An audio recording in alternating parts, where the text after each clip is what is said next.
So many tears shed 20 years ago, and even more tears shed today on this 20th anniversary of 9/11, following 5 hours of moving, poignant remembrance from our colleagues at ABC News. We now welcome you to Tampa, where in their own way, this celebration of college football, Florida and USF, both honoring the memories of the heroes of 9/11. Here at Raymond James Stadium, alongside Dan Orlovsky, I'm Bob Wischusen. Thanks so much for joining us. And Dan, a celebration of Americana is college football. We get to enjoy that today, but it's a tough morning all around our country, and certainly for those of us from the Northeast that lived through that, there are more tears shed today. Yeah, watching everything this morning and the beautiful job that ABC News did, a lot of words come to mind. Shock, unknown, fear, but one that stands out the most to me is brave. And there was a lot of brave people that risked and gave their lives to save the lives of others 20 years ago, and I thought it was awesome to honor so many this morning. Yeah, those that run towards danger are the ones that allow us to be in the candy store and enjoy college football, which we will now do between Florida and USF. And for the Gators, good start last week. This is a different kind of team, though, that Dan Mullen has this season, of course. Last year, disappointing finish. They were on the doorstep of the college football playoff. Their highest ranked last year was 6th. Of course, Kyle Trask, he engineered an offense that averaged close to 40 points per game, mostly through the air. 8 players selected in the 2021 NFL Draft. Last week, though, their debut against FAU, a different kind of recipe for success. 400 yards on the ground. Different styles, same expectations, and it really starts with the quarterbacks. Emory Jones makes his first college start last week, some up, some down. What did he learn? How did he apply it this week in practice, and then how does he grow today? And Anthony Richardson, the wow athlete, how quickly can he close that gap to Emory and really be the quarterback moving forward? We will certainly see. Following Emory Jones, Anthony Richardson, as he was electric last week. It will be an electric atmosphere between the Gators and Bulls. We'll be back after these messages and a word from our ABC stations. The following is a presentation of ESPN on ABC. Welcome back to Tampa. Just about set for kickoff as you are watching ESPN College Football presented by Arby's and the American Conference on ABC. Bob Wischusen, Dan Orlovsky, Chris Budden, just about set for game time between Florida and USF. The Bulls won the toss, deferred their option to the second half. So, Dan, it'll be Emory Jones out there for the first 2 possessions as the Gators will start with the football. And we are expecting once again, we're going to see Anthony Richardson. And why not after his performance last week? A bouncing kick. And it ends up in the hands of Malik Davis. And he doesn't quite get to the 25-yard line. Well, after last week's performance by Anthony Richardson, Dan Mullen was very quick to say, Emory Jones is still my starter.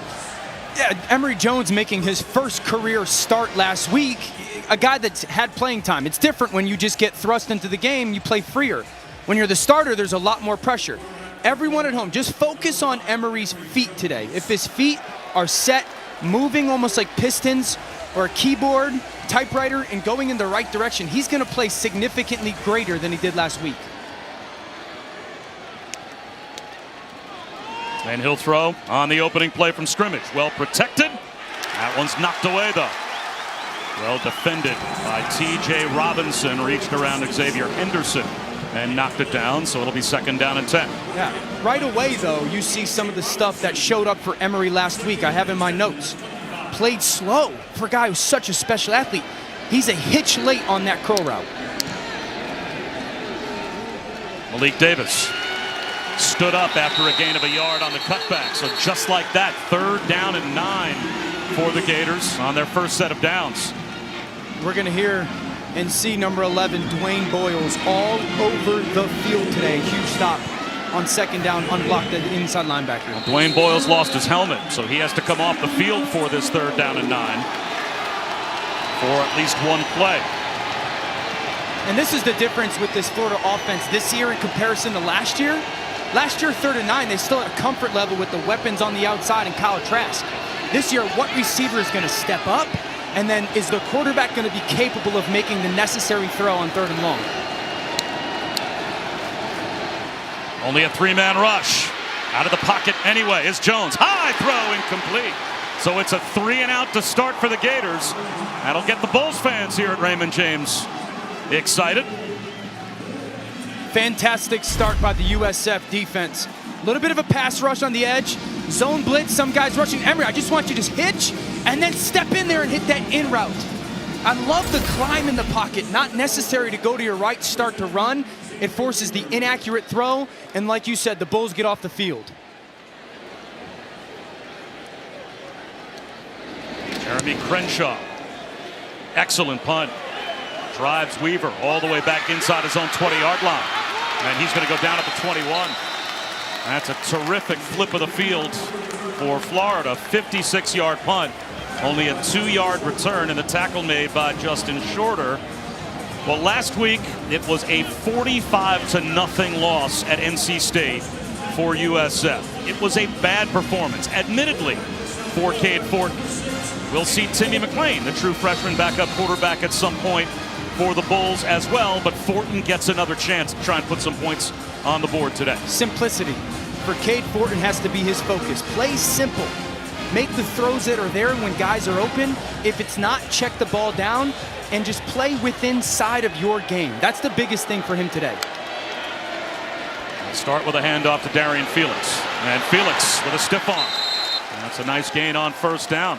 Well, close to 8 yards. Ventrell Miller bumped him out. And watching the game last week, you said something that sounds almost ridiculous when you see 45-0 as the final, but you were encouraged by some of what you saw for USF. Yeah, I just didn't think the score was indicative of how the game actually went. There was plays there they just didn't make.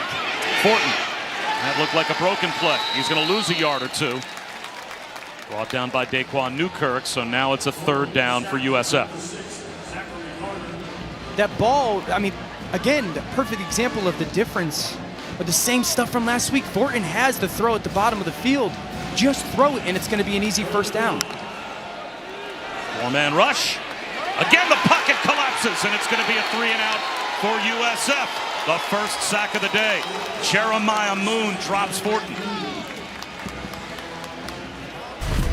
Now you're going to see a linebacker flow underneath left side of your screen. Bop to the tight end right there on the 30-yard line. That's where Fortin has to go with that football. Right when 89 turns his head, his tight end Brinkman, just put it on his face mask, and it's an easy 1st down. Moon, an off-the-ball linebacker, great pass rusher, but we've seen both of these quarterbacks just start a little slow mentally in this football game. South Florida. South Florida will call time 30 out. seconds.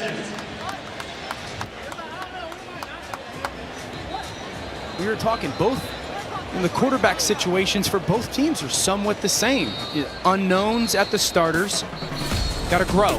How quickly will we see the two respective backup quarterbacks? Might find out sooner rather than later.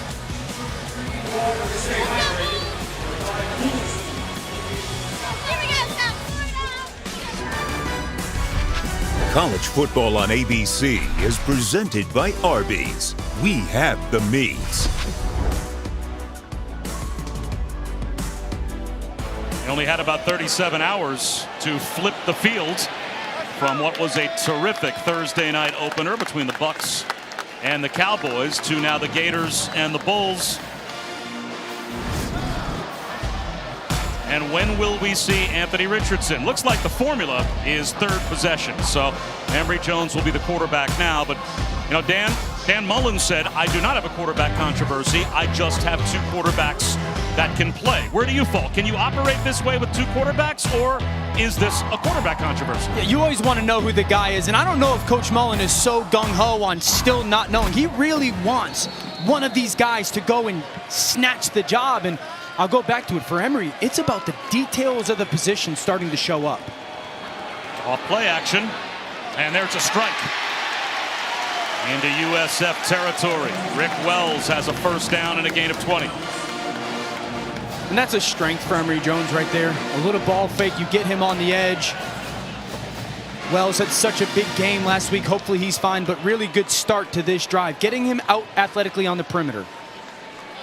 Here's a toss to Dameon Pierce. Breaks a tackle. That's another Florida first down.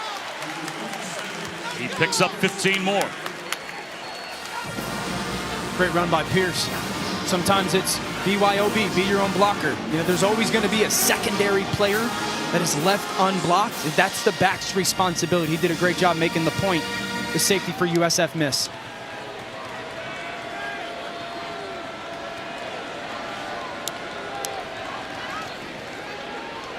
Pierce again, turns the corner. He's got Keon Zipperer paving the way inside the 10-yard line. It's first and goal Gators, down to the 7. Yeah, beautiful job by the left side of the offensive line. Watch Garage and Ethan White work. Zipperer gets his hand extended out. It's an awesome job on the perimeter again by Pierce, but that really starts with the left side of that offensive line, kind of closing the edge of the defense, and Pierce following. What's the old saying? Set the edge, build a wall. Yeah. They just did it. A seal here and a seal there. Already 37 rushing yards for the Gators. Pierce again, this time kept his footing. Looked like he lost his balance, hit at the line of scrimmage. He's at the goal line and in for a touchdown. Vincent Davis had a chance to pop Dameon Pierce and bring him down right about at the line of scrimmage. What balance by Pierce to get in.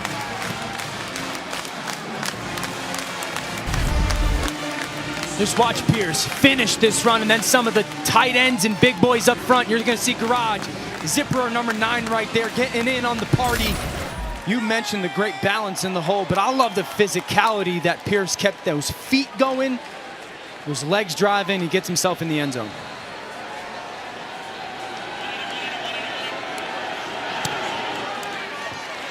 As Howard adds the point after. And the Gators with a 7-0 lead, getting it done primarily on the ground. One big Emory Jones completion to Rick Wells, and Dameon Pierce did the rest. Yeah, fantastic run. Look at Emory hold his eyes. Pierce, you got to make that one guy miss. He's yours. Left hand down, balance, and then find the goal line. 7-0 Gators.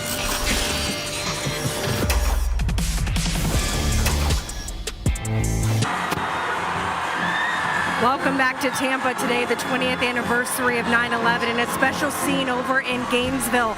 Local firefighters and family ran the stairs at Ben Hill Griffin Stadium in honor of the 110 stories, the same flights of stairs at the World Trade Center. This was in honor of the 343 firefighters who died on September 11th, and as Bobby perfectly put it, we honor those that ran towards danger today to try and save the lives on 9/11. Arlovsky, you did the same this morning. It was my little way, you know, of joining in the Gainesville Fire Department, and obviously all the firefighters across America, certainly the ones in New York City that were true heroes that day. They're coming over to the stadium this morning to do the same stair climb here at Raymond James Stadium as Brian Battie is brought down at about the 17-yard line. Our first opportunity to check in with Kevin Nagani.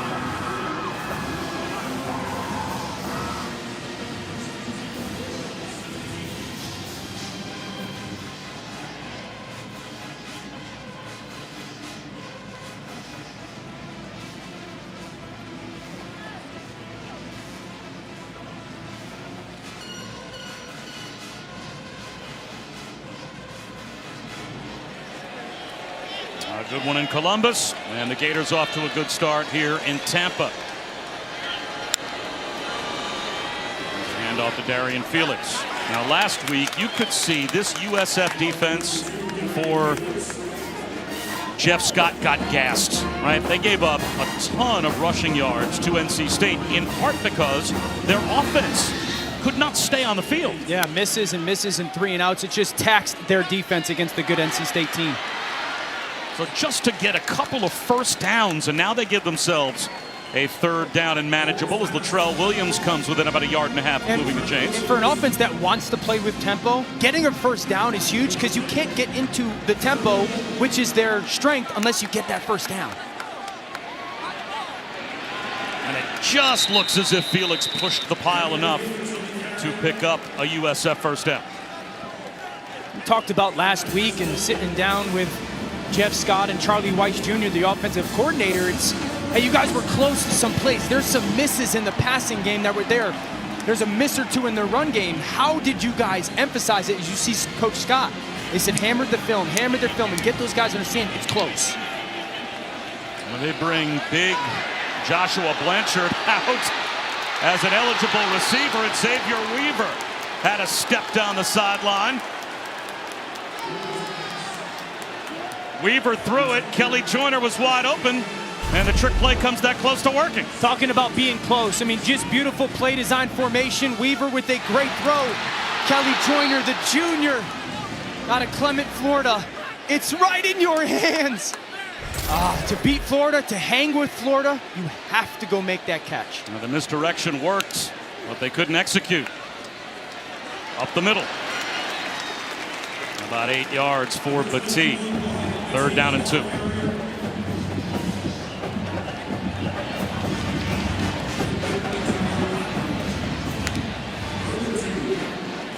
Battie with a cutback. And he's got the 1st down. 2 nice cutbacks by Battie. You know, you're trying to get that outside zone, that horizontal stretch, sideline to sideline in your run game. And once you see penetration by defensive linemen, he did a good job of kind of placing that foot in the ground and finding a seam to cut back in. And now this is when you can get into a play calling rhythm if you're Charlie Weiss Jr. for USF.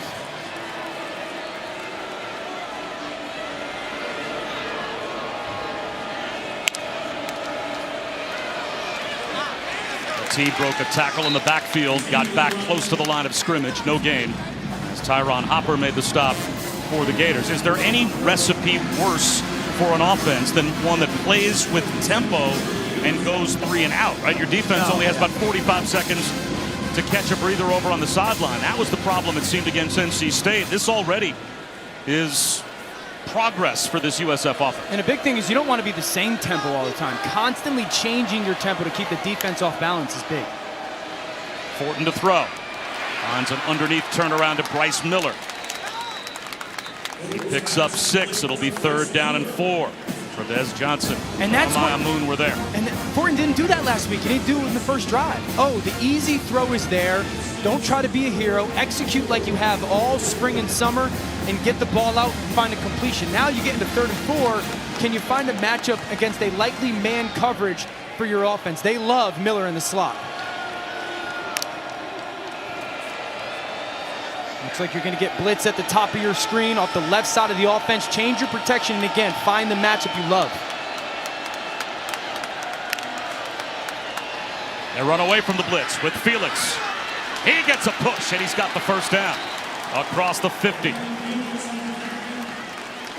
Something you always kind of want to do against pressure. Watch the tight end, Brinkman, seal that 51, Ventrell Miller, and then kick him out. And a great job by Felix getting up inside. Now they go empty. 4-man rush. Quick hitter to the sideline. Felix is there. He's got another 1st down. It's a great play call in that 3rd and 4 to run away from the pressure. You make a big block, and all Felix has to do is get the perimeter. Now you get tempo and easy completion to the sideline. Now some rhythm for USF.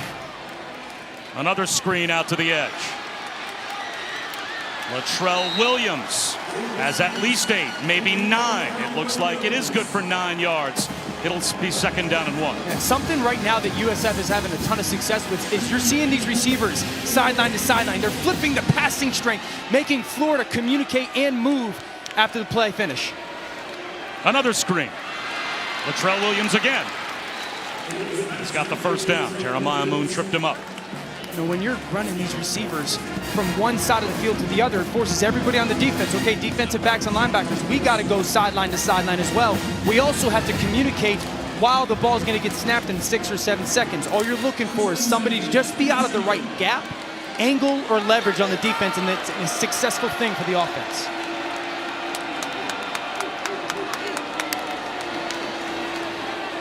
Out route to the sideline. Dollison's got it. Breaks a tackle. Lost his footing, or he might have found the pylon. It'll be 1st and goal, USF at the 10-yard line. Yeah, quick little easy route. This is awesome ball placement by Fortin right there to Dollison. Something that's starting to show itself again for this offense. Sometimes they're condensing their splits, bringing those receivers closer to the football. It forces the corners just to play a little bit more off and soft, and creates easier throws to the perimeter.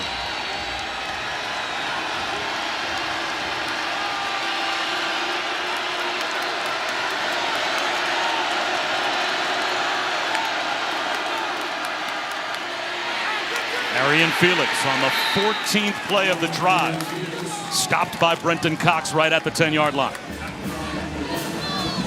Yeah, and Charlie Weiss Jr., their offensive coordinator, is going to have a play built off that motion. They brought Dollison in motion. If he pulls that Fortin and just kicks a little bubble out to him, he's going to walk into the end zone.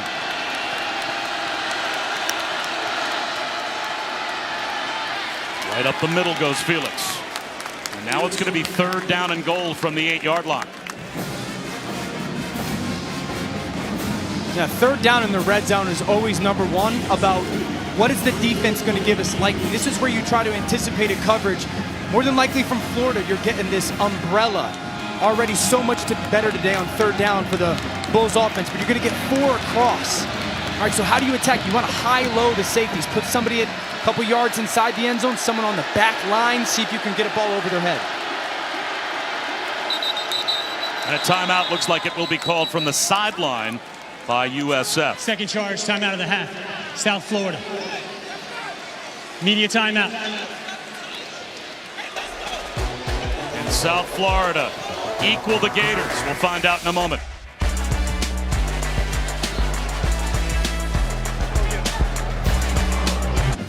Just beginning a big sports day. Our ABC college football triple header highlighted next by Iowa State in Ames at 4:30 Eastern. Saturday night football presented by Capital One, Michigan, and Washington. And we'll also have the U.S. Open women's final this afternoon. Leylah Fernandez taking on Emma Raducanu over on ESPN at 4 Eastern. So a lot to pay attention to. And I would think right now, in terms of paying attention, this USF offense has the attention of the Gators. A 16-play drive that has reached the 8-yard line. We got a big 3rd down and goal coming up. They've done all the little things right on this drive, both play calling wise and then execution by everybody in offense led by Cade Fortin. If I was USF right now and I'm in this huddle going, how do we convert this 3rd and goal from the 7 or 8 yard line? I've got to start with Xavier Weaver. The junior out of Orlando is our best receiver. He's 6'1", but he plays bigger than that. He's got the ability to go extend his hands. And again, I mentioned this before the break. The challenge for a play caller is to try to guess right on the coverage. Anticipate Florida's going to pressure us. You want to equip your offense with a plan. If they give us the defense that we think we're going to get, let's run our play. But Cade, if you smell a pressure, you feel a pressure, and you want to check to something that protects you, and then the ball has the chance to go into a one-on-one situation for an opportunity throw, let's get to that. It's all about equipping your players with tools here. Is there any part of this play where you're catching it in the field of play with the idea that you might get close enough to go for it on 4th down as well? Beautiful drive like this, yeah, you can think if you get inside that 1 or 2 yard line, if you love some of your game plan play calls, you can absolutely go to that.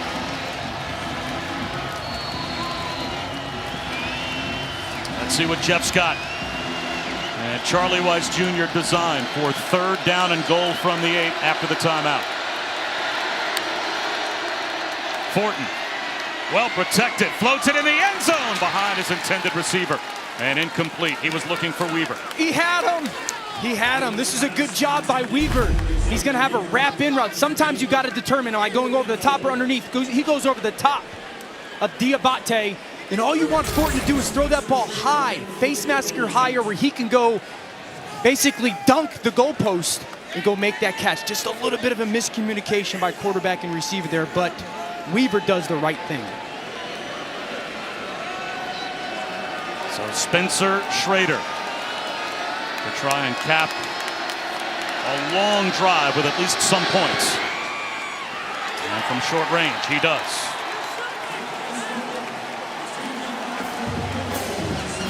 Now 7-3 Gators, and we'll be back in 10 seconds. Now a look from Ram Trucks. Ram Trucks, built to serve.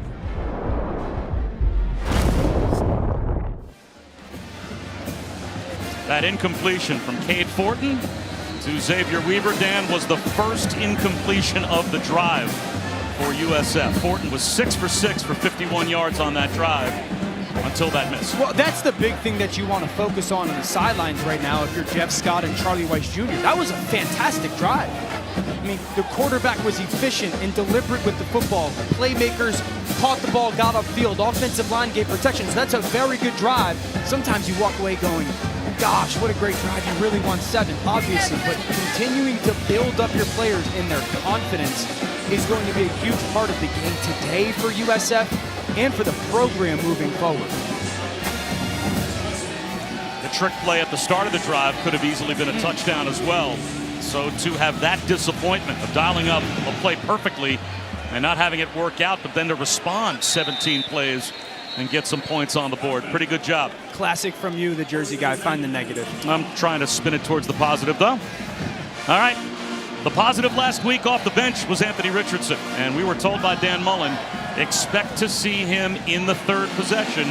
Here is possession number 3 for the Gators. And it looks like Richardson's coming in. Electricity. That's what he brought last week. That's what they expect him to bring today. There was some stuff that Dan Mullen said, listen, he got away with plays against maybe an inferior talent opponent. He's not going to be able to do that consistently when we play the Alabamas and think it's going to be successful long term. He'll throw on his first play, and he's going to float one up top. Jacob Copeland in stride. Looking for the end zone. He finds it for a 75-yard Gators touchdown.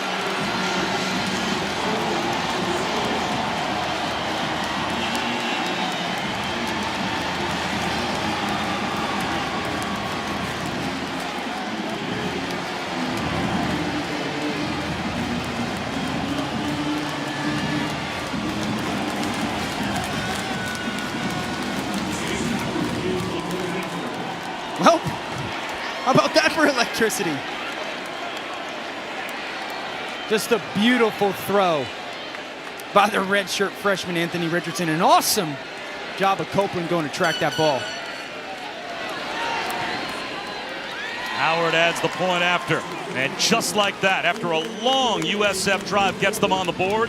One snap for the Gators, and they extend their lead. Now, just a great route by Copeland. Push vertical, step on his toes, lean out, and then you've got to cross that safety space. But I love that.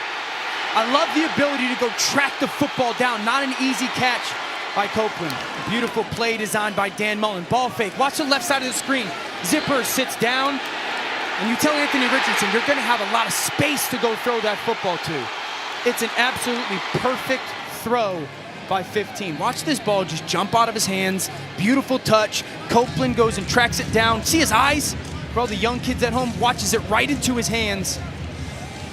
There's nothing better as a play caller, I would imagine, than you dial up a play, it should work, they execute it, and then you see the joy on your players' faces. Okay. So now how does USF respond? As they go on a long, time-consuming 17-play drive that gets them only 3. And they give up a home run on the next snap from scrimmage. There's Jimmy Horn. Check that Petit. He breaks a tackle, gets out to about the 25-yard line.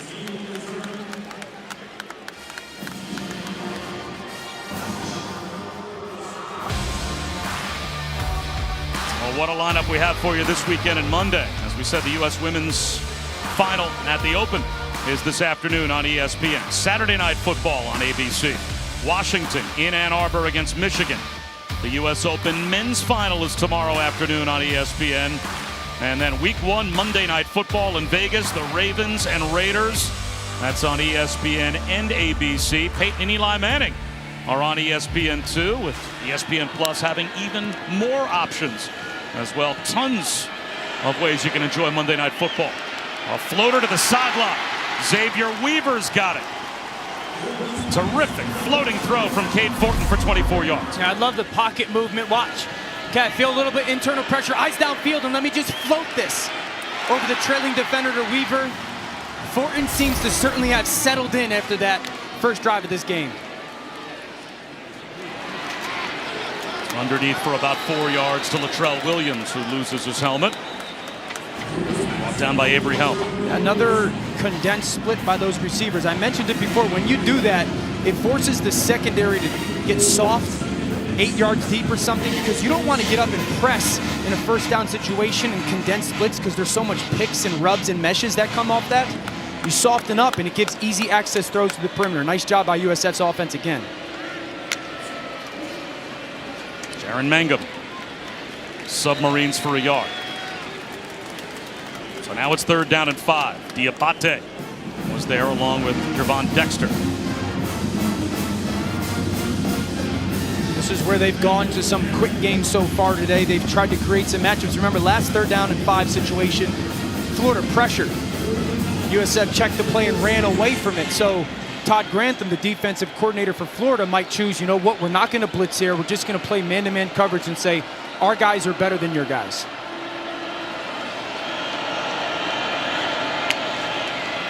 They're going to bring a blitz. There's the slant behind it, and it's good for a 1st down. Omarion Dollison was able to wall off the coverage and pick up 6. And they went after the redshirt freshman Helm from Texas. You know, Dollison does a great job with the slant, and the corner opposite Kyer Elam, the All-American, is going to get a lot of work this season. Back to the near side to Dollison. 5 more. Okay, so that is the 4th condensed split, quick out. The double move is coming. The quick out and up is coming. Florida's defensive secondary is going to have to remain disciplined, not get too jumpy. Cade Fortin last week was 7 of 20 for 41 yards with a pick on the road at NC State. He's already 10 for 11 for 90 yards here in the 1st quarter. Here comes a blitz off the edge. They'll run away from it again with Felix. And he's about 1.5 yards short of the 1st down as Chris Bogle made the stop. So another 3rd down coming for USF. You know, you hear people talk about, well, we got to stay ahead of the chains. This is what it looks like. This is what staying ahead of the chains as an offense presents itself as. Well, they were 4 for 6 on 3rd down before Felix is blown up behind the line of scrimmage by Zach Carter. And now what do you do? Now it's 4th down and about 3 inside the 35-yard line. You have to go for this, don't you? Yeah, I think so. Your offense has been super efficient in the 3rd and 4th and short situations. These always come down to game plans. This is when the coaches kind of earn their money. Hey, in these situations, the defense is going to play in this type of coverage, and we can go after this guy. If I'm South Florida, I'm thinking going after 24, Avery Helm. I'm not testing the top of the screen with the All-American Kyer Elam. I'm figuring out a way to work to the bottom of the screen in that bunch set. 4th down. Fortin back to throw. Pressure coming.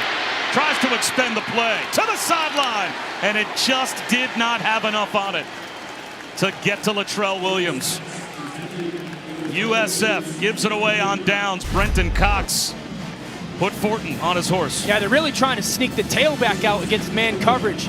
And Florida does an awesome job of playing disciplined football and covering up on their guy, and Fortin really doesn't have an option. That's not a bad play by the quarterback. You'd love for him to kind of make something out of nothing there, but that rep was won defensively by Florida in sniffing out USF's play.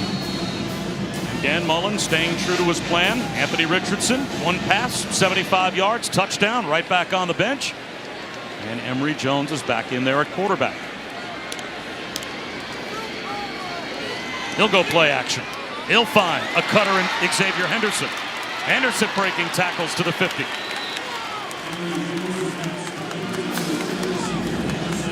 I like that rep by Emory Jones because it just looks instinctual. It doesn't look like a guy trying to think his way through the position. It looks like a guy trying to just react his way through the position. Ball fake, someone in my face, kind of a sidearm sling snap to that wrapped slant, and a good ball placement. Well, you said watch Emory Jones' feet. Yeah. What have you seen so far? Yeah, the first drive, it wasn't good. You know, it was very deliberate. Now he's starting again, play a little bit more reactionary. Well, he's going to run it himself here and spin for 3. And that could take us to the end of the quarter. Florida does not have to run another play before the end of the first. Emory Jones is looking over. Dwayne Boyles made the stop. Well, they're going to line up. Looks like they may get one more play in before the end of the second, or the end of the first quarter.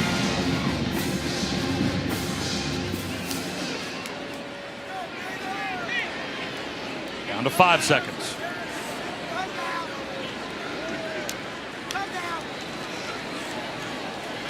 Daquan Wright. Ends the first quarter with a gain of 4. Andrew Mims made the stop. So a third down for the Gators when we come back to start the second quarter. Early on, the Gator defense harassing Cade Fortin. And it's been big plays since then. Jacob Copeland from Anthony Richardson to extend the lead.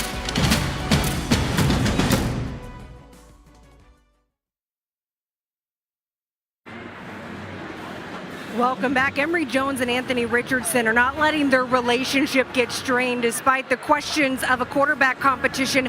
The two are very close. Emory referred to Anthony as his little brother. They both publicly supported each other on social media this week. And when you watch them on the sidelines, sitting next to each other, constantly chatting to each other in between possessions.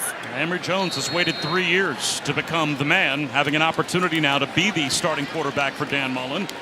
And he's got Anthony Richardson right in his rearview mirror. He'll keep one here on third down to start off the second quarter and come up about a half-yard short. So with an 11-point lead, fourth down and a foot in plus territory. And Dan Mullen not hesitating. They're going to go for it. Yeah, with this big offensive line of Garage and White and Egwakon, they should go for this. Dan Mullen mentioned last night, Felipe Franks and Kyle Trask are both on NFL rosters. Both guys were at the quarterback spot here in Florida. And they just waited for their opportunities, and it worked out.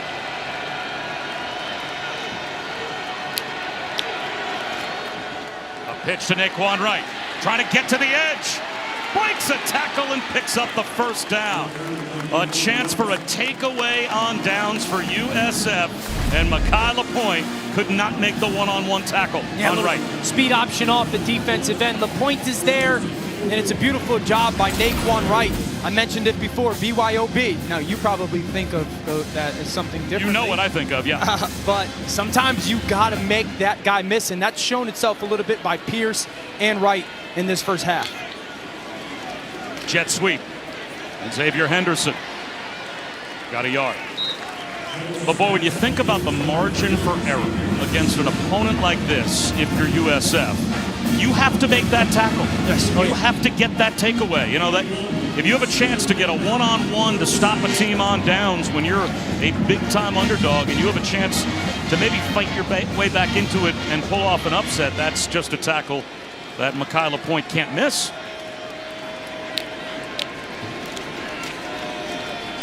Naquan Wright to the 30-yard line. 2 yards shy of the first down after he picked up 7. Vincent Davis brought him down. So another third down and 2 for Florida.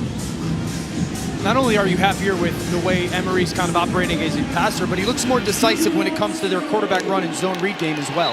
And this will be a false start. Looked like Richard Garage, the left tackle, jumped early. False start. Offense, number 76. 5-yard penalty. Still third down. That's the first penalty for either team. But these are good situations for a player like Emory Jones to be in. Again, second college career start. So now you're in the 3rd and 7 range, 35-yard line, where yes, the goal is to go get that first down, but this might be 4-down territory. So the decision-making is paramount in his growth and development in this situation.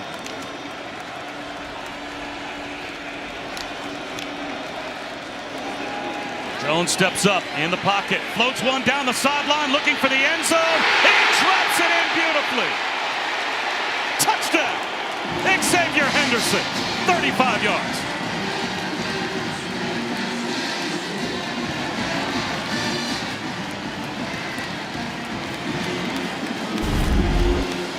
Watch Henderson here up top. Xavier Henderson, 3rd and 7. So he's going to give him a double move. Sit your feet down at 7 yards. Stutter quick. The corner just hesitates for a second. It's just an absolutely spectacular throw by Emory Jones. But I love the play call mindset. 3rd and 7, defensive backs are always thinking, they're going to go to the sticks. They're going to run their route just to get the first down. And you see Dan Mullen's face. That's the second time a beautiful play call has been designed, called, and executed by these Florida quarterbacks. 21-3. The Gators went 3 and out on their opening possession. They have been deadly since. They've got 3 touchdowns on the board. Already 211 yards of offense for Florida. And We've only played 2.5 minutes of the second quarter. Emory Jones looking like a starter.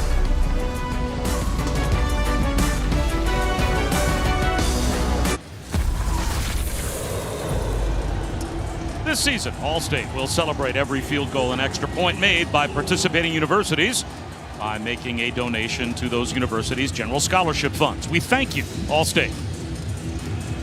Bob Wischusen, Dan Orlovsky, Chris Budden. Raymond James Stadium. Jones and Richardson each with a passing touchdown. Last week, only 153 total passing yards against FAU. They've almost collectively equaled that here in the first 17.5 minutes. A little better. I think the big thing is both of those guys, Anthony threw one pass, but have been decisive with the football, specifically Emory after his first drive. And then there's been some explosion in the pass game. The ability to push the ball downfield has definitely jumped up in the first half today. Well, tomorrow at 10 a.m., Sunday NFL Countdown Week 1. The premiere this season with Patrick Mahomes sitting down with former Chiefs teammate, now colleague of ours, Alex Smith. And then our Monday Night Football matchup sees the Ravens take on the Raiders in Vegas, 8 Eastern on ABC and ESPN this week, ESPN Deportes, and the ESPN app as well.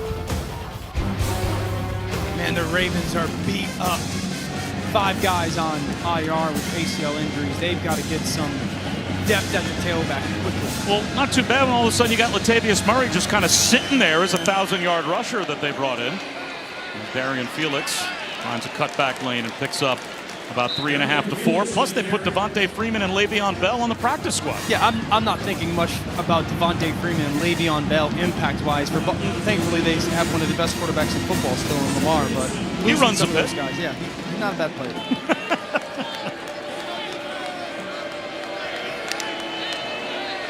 Blitz coming. Fortin off his back foot, has a seam shot and overthrows it. Again, they try a trick play. They actually run a fullback out to the bottom of the screen, hoping the defense is going to run that way. And then off the left side of that screen, Weaver is going to try to take that seam. What you would love right there is Joyner to get that that blitzing linebacker to give me just a second to get that ball out better. Jeremiah Moon had a free pass to the quarterback. And the pass for Weaver was rushed by Fortin, so that brings up 3rd down and 7. Again, the Gators show blitz. Here they come. This time it's much more effectively picked up, but that pass broken up. Intended for Bryce Miller. Well done by Jadarius Perkins. Yeah, watch Perkins, 27. He's a slot there. Now there's Miller, the slot receiver. Look, this is a beautiful job, Perkins. Drop your, now watch the left arm. That's outstanding by the transfer from Missouri. Do you see how he settled his feet, drove on the football, gets on the receiver's back, but just bats that ball away with the left hand. That's teach tape, defensive back play. Andrew Stokes, the Australian punter for USF, 27 years old. This is his 2nd ever football game. Not college football game, like the 2nd ever football game he's been at. Me too. Last week was his debut. It's a pretty good kick, 52 yards. Out of bounds, but it's 21-3 Gators.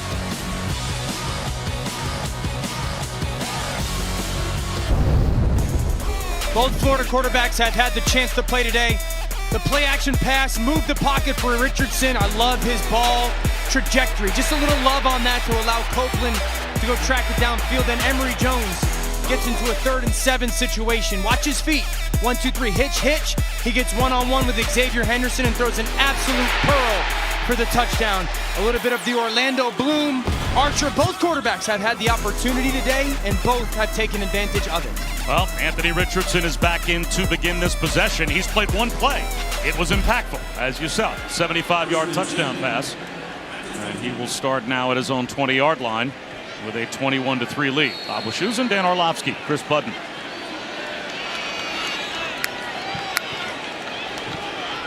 Malik Davis. Now to about the 27, maybe the 28-yard line for a gain of 8. If you're Florida, can you live this way the whole season? Is it possible to play both Emory Jones, have a role for Anthony Richardson, and have this be like a symbiotic relationship between the two quarterbacks the whole year? You might be able to because of that man on the screen right now, Dan Mullen. You know, such a smart offensive mind. You can do it as long as they both play well. Davis picks up the first down. What I mean by that is if Emory Jones is the starting quarterback and he's playing good, but then they sprinkle in Anthony Richardson and he starts to struggle, I don't think it's going to happen. Then the team, the locker room is going to go, well, why is Anthony playing? Our best option is Emory. Or flip, if Emory's the starter and he's struggling, Anthony comes in and you get those wow explosive plays, everyone's going to go, well, we're just better with Anthony. So as long as they're playing well and their egos are away from it, yeah, because the play caller is so good, I think you could pull it off. Easily shaking off a possible sack as Richardson, and there he goes to midfield and steps out of bounds. You can see the strength of a 240-pound quarterback.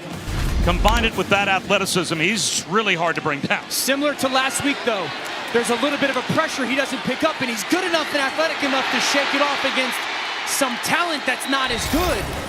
But Dan Mullen brought it up last night. The question is he going to be able to do that against Alabama? Is he going to be able to do that against LSU or a Florida State? You know, when the talent is equal, and that's where Dan Mullen, wants to see Anthony Richardson grow at the position. Malik Davis into a mosh pit near the line of scrimmage. Obviously, if you're doing something that's working, sure, easy to stick with it. And if both guys are playing well, why not? Let them both go play well.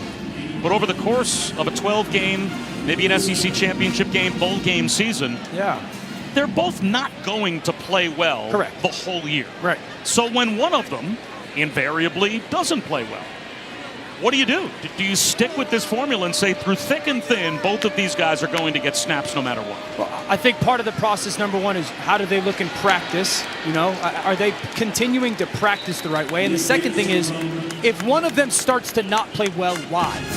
You know, don't be so tied to, well, he didn't play good. Well, why did he not play good? Is it because we didn't protect the right way, or, you know, he was off with his protections, or he just missed some throws? If you figure out the why and you can live with it, yeah, I think they can go for a while doing it this way. You thought about quarterback run. Instead, it's a fake and a touchdown. Beautifully sold by Anthony Richardson as he hits Copeland for the score.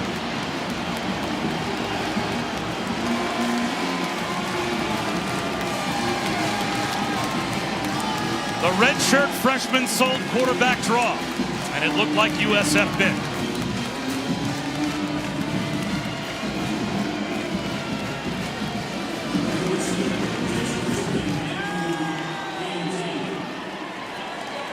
This is why Dan Mullen is so good.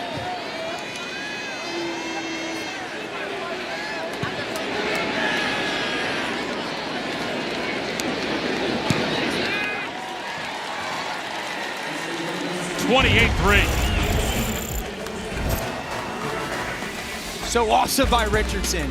Step up, psych, find shorter downfield, Copeland for the touchdown.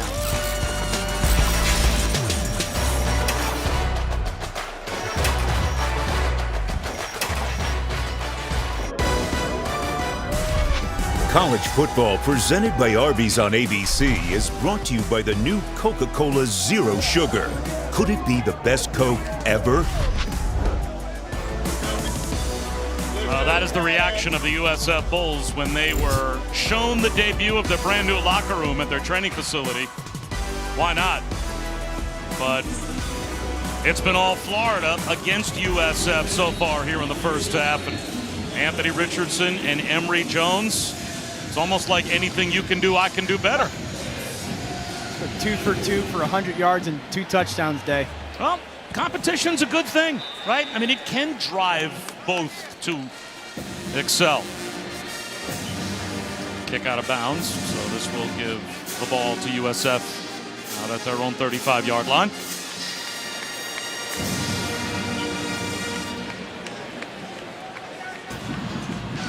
Free kick out of bounds. Kicking team number 71. Ball will be placed on the 35-yard line. First down. Let's check in again with Kevin.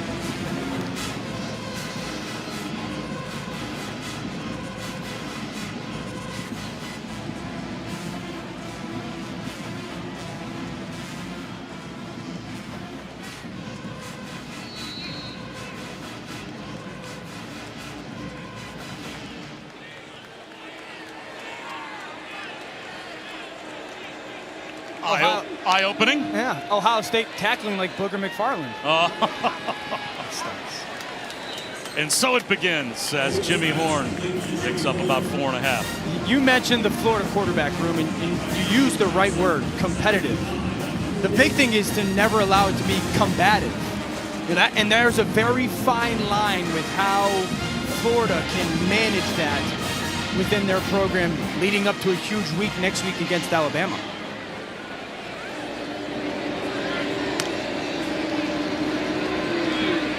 T tries to bounce it outside, and he'll lose yardage. Could not turn the corner and get away from Zach Carter. He lost 3. Yeah, I think one of the big things that Todd Grantham, the defensive coordinator for Florida, wanted to see out of his defense was really setting the edge, making sure that players like Carter and Cox and Moon don't allow the football outside of them. And there was a couple moments in the first couple of drives where it happened. It's a really good job by Carter there of making sure he holds that edge. Now it's 3rd down and 9. Here comes the blitz. Fortin. To the sideline, it's intercepted. Jeremiah Moon put big-time pressure on Cade Fortin and Kaiir Elam. The preseason All-American gets the pick.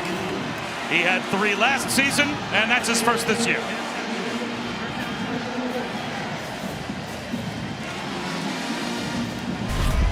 I'd say, first of all, don't block. Basically a defensive end with the tailback. That's Moon right there, and they're going to ask Battie to try to block him. Not going to happen today, bud. And Moon puts pressure on Fortin. He's got to let it go early. That is an absolutely ridiculous interception by Elam. You talk about the ball skills. Wow. Full extension, the ability to kind of David Tyree it from the Giants on his head. That's a remarkable pick, but it all came down to Moon and his pressure. I feel old. I remember his dad playing for the Jets. As his dad, Abe, after going to Notre Dame and Kent State, spent time with 5 different teams in the NFL, including the Jets, and of course his uncle Matt, all SEC defensive back with the Gators and a first-round pick by the Ravens. So the tradition continues, and Kaiir might be the best of the bunch. That was a great pick. Starting at midfield, Emory Jones. Play action. He's looking for a big play. That's all day and finds a check down to Dameon Pierce. And Pierce will pick up a first down and then some. Gain of about 13.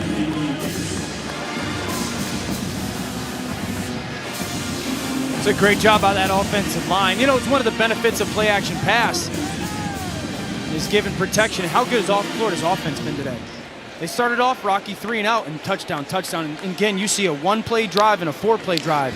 I mentioned it before, the big plays have showed up in the first half.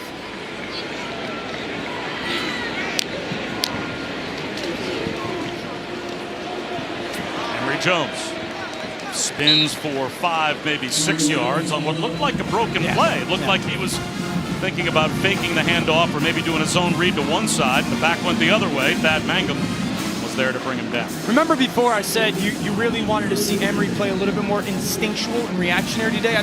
That's another example of it. A guy who might be trying to be perfect and thinking too much, tailback went the wrong way, oh, what do I do? Instead he said, okay, I'm just going to follow my blockers, which you get taught as a young quarterback, and try to find something, and he did with 5 yards there. Now the option and a crease for Jones. To the 10, to the 5, another Gators touchdown. 5 straight scores for Florida.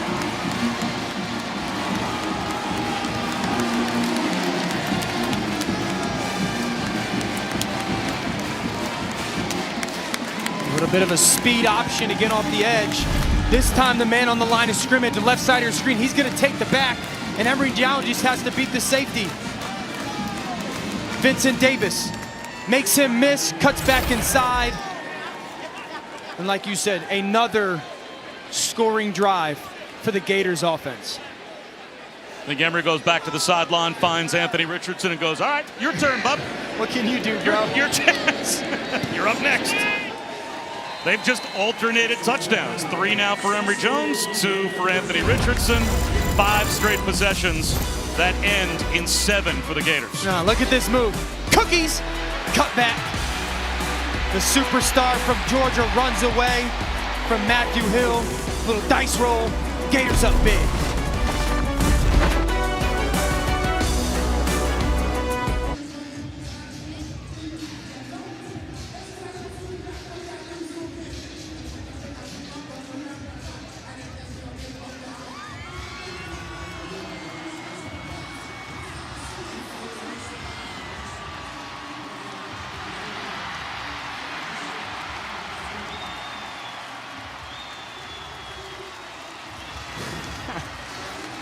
Yeah, I think Booger likes any kind of food, whether it has seasoning or not. So the last person that I'm going to take eating advice from is from Boog. Yeah, well, the last person any of us are going to take food advice from is you.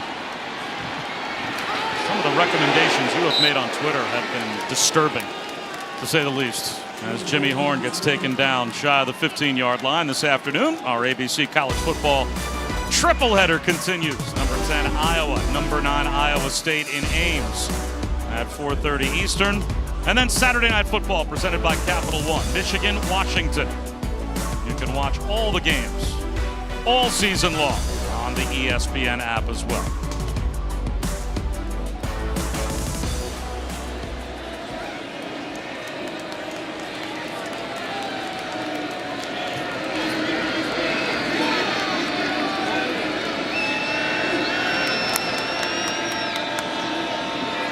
Felix, cutback run for a first down. He picks up 13 yards. And Cade Fortin, it has been an odyssey to get to the point where now he is the starting quarterback at USF. The first drive of the game was a 3-and-out, but the second drive of the game was a 17-play drive that resulted in a field goal. They got some rhythm going. Now off his back foot, floats one over the middle of the field. Terrible decision. And Rashad Torrance picks it off. There is a flag down, it looks like, as well. The flag being in the defensive backfield, kind of where the receiver and Torrance were matched up with, leads me to think PI. Holding. Defense, number 3. 10-yard penalty from the previous spot. 10 yards, first down. Jason Marshall, the true freshman corner, gets called for the foul. Yeah, it's a double move. Mentioned it before, Fortin moves and kind of just throws that ball up. Now, I don't know if he saw the flag. I don't know if he saw the PI. I don't like that decision unless he had already seen that the flag was thrown on Marshall for that holding, because if he threw it up, it's a poor decision on his end. Felix picks up about 1.5 yards. Chris Bogle makes the tackle. Yeah, I don't think... I think the holding happens well before that. Usually, so double move, right? When I sell a route as a double move, the corner, if it gets beat, you often tell the corner, hey, just grab him.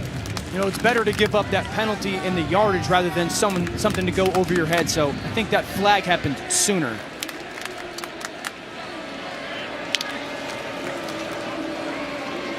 Felix tries to get to the outside. Brought down shy of the 40-yard line by Amari Burney. Chris? Yeah, Bob, a lot of miscommunication on the South Florida offense.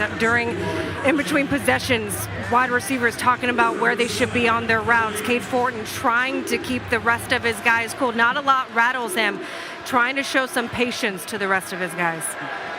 Jeff Scott talked about execution. You know, in comparison last week, he said the effort was good. Our execution wasn't good enough. I asked, how do you get it good? They just said, hammer it home, hammer it home. Shovel pass right into the blitz. Hammer. Rashad Torrance lays out Darian Felix, and it'll be a USF punt. And Torrance comes off the edge right here, right side of your screen, shovel pass. He's the last guy and walks right into Felix. Torrance, a guy that played on the field and kind of got thrusted on the field last year and struggled a little bit, and they think he's developed so much defensively, and the flaws of last year, kind of, or the mistakes of last year, have helped him grow. Stokes angles a punt to the sideline. So with the Gators scoring on 5 consecutive drives, all touchdowns, Will it be Anthony Richardson's turn again? He's 2 for his last 2. Yeah, it was a beautiful play design on that last touchdown pass. You're going to see the play action pass, holds the linebackers, moves the pocket, and he just has to set up and then throw that ball to space to Jacob Copeland, who just crossed that safety face. Now we fake the bubble, watch Shorter in the slot, sell it. That safety's got vision on Copeland, just run by your guy. Bad eyes by the defense, fake the quarterback draw, and it's just a beautiful throw by Copeland. So again, I mentioned this. It is play design. You know, the play designed by Dan Mullins. It's spectacular. But then it's also the players, both Anthony Richardson and Emory Jones, going out and executing it on the field. It's back to Emory Jones once again. He's got touchdowns on his last 3 possessions. He finds Justin Shorter close to the first down line to gain. Shorter's a guy that they want to get going a little bit. They'll find a way to get him the football. He's the transfer, 6'5", 230 pounds. As you see Robinson hurt there, the transfer from Rutgers. But they want to figure out a way to get forward the ball. They need him once they get into the heart of their SEC schedule as a pass catcher.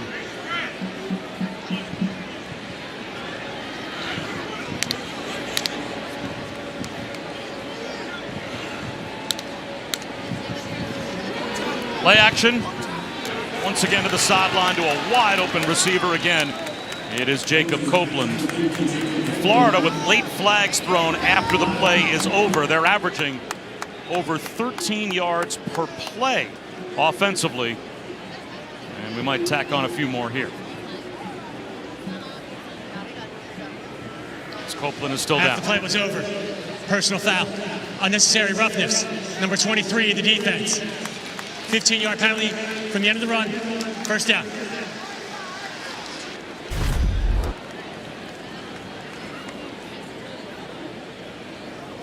It's 23.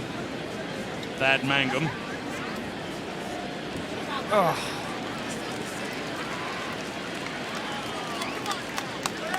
So hopefully for Copeland, all that is the wind being knocked out of him. He is able to get up and walk off the field. That is a no doubt about it, 15-yard foul. Yeah, and you obviously, the game is 35-3, and if you're Jeff Scott, you're like, I want our guys to play hard, but you're not trying to take cheap shots either. You know, you're not. That's not who you want to be as a program. And you certainly want Mangum to be a leader when it comes to how hard they're going to play and not be tied to the scoreboard. But you don't want to have those late hits that are cheap shots coming from your defense. That's the first penalty on USF. 3 minutes to go in the half. Lorenzo Lingard for about a yard.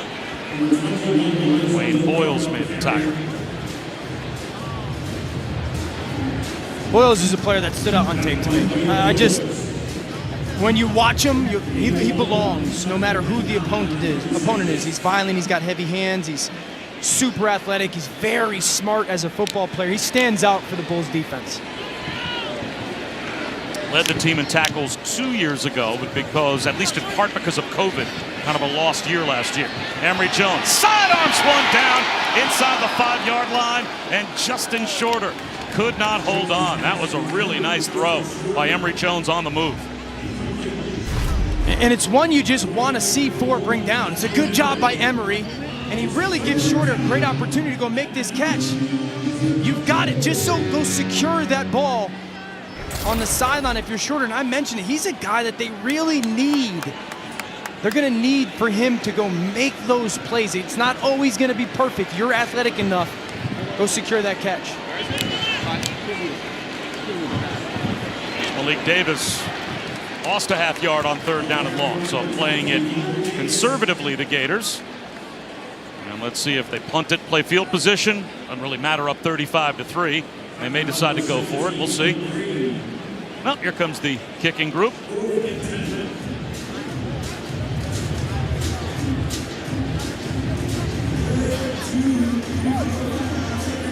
I think this is a good decision by Dan Mullen. Again, I know it's not going to be impactful for the game, but it's also a great game rep for your punter. To work on his punting, your gunners to go track the ball and see if you can pin someone inside their 5 or 10 yard line.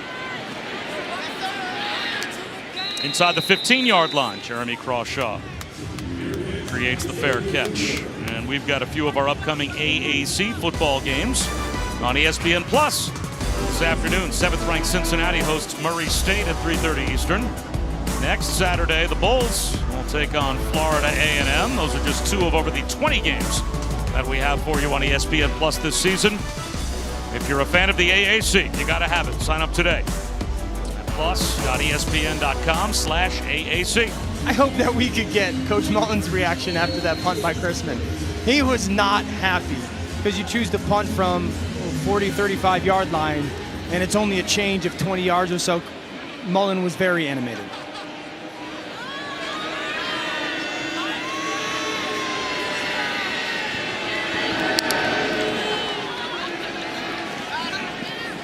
Kelly Joyner picks up 4 with a flag thrown after the play.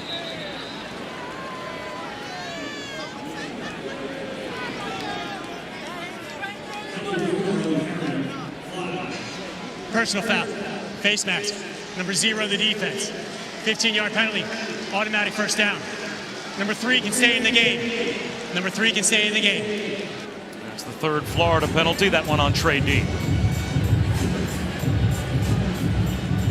I thought it was on Brenton Cox and not Trey Dean, but I think that now if you're South Florida, minute 25 seconds left. You see here. Yeah, I think that's Cox, and I think it's incidental. That wasn't intent. You want to get into your 2-minute rhythm here. Joyner bottled up right at the line of scrimmage. Mahmoud Diabate finishes him off for no gain. I mean, these are good reps moving forward. You play 2 Power 5 teams in the first 2 weeks if you're South Florida. You're trying to figure out who's your quarterback for the heart of your schedule. These are great reps to get into really your 2-minute offense and allow them to execute. Lob down the sideline. It's a jump ball. Trying to pull it in and unable to do so was Latrell Williams with Avery Helm there. This is a great job by Helm, the redshirt freshman, who they've gone after today. Watch how he fights through. Okay, there now, pull the ball away. Man, that's spectacular. Because if he doesn't, Williams is going to go make that catch. And as he's falling down, he rips that ball away with the left hand, forces that incompletion. That's really well done. A lot of throws from Cade Fortin off the back foot with momentum going in the wrong direction. They'll hand one off here on 3rd down and long, and Joyner will get run out of bounds by Rashad Torrance, well short of the first down, with 45 seconds to go on the half.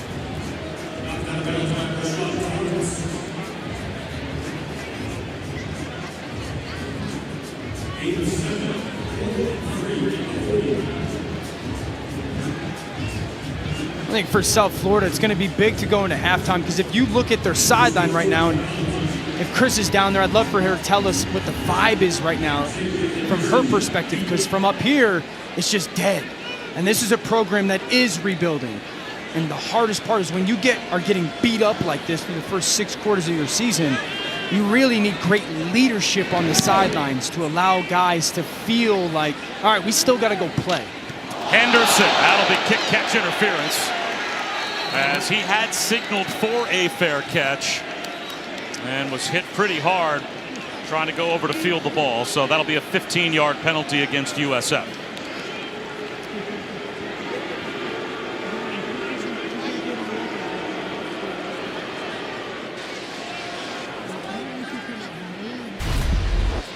Kick-catch interference.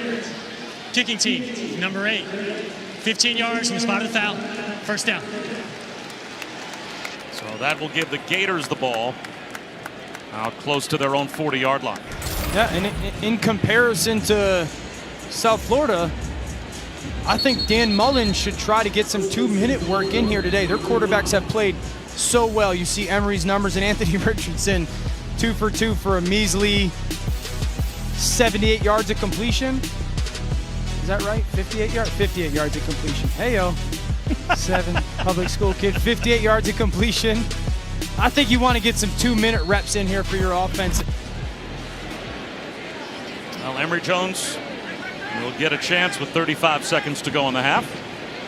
Naquan Wright to his left. You laughed way too hard at the second week.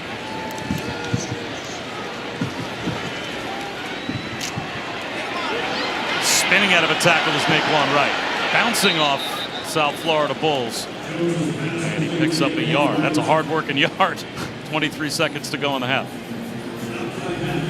You've got 3 timeouts if you're Florida. You're also winning 35-3. I get that, but there's nothing better than getting situational football reps in real live games. It's not a disrespectful thing. It's Emory Jones is in his 2nd career start. They're getting into the heart of their season. And who do they play next week? Yeah, I just think it's important to get as many reps as you can in those situations.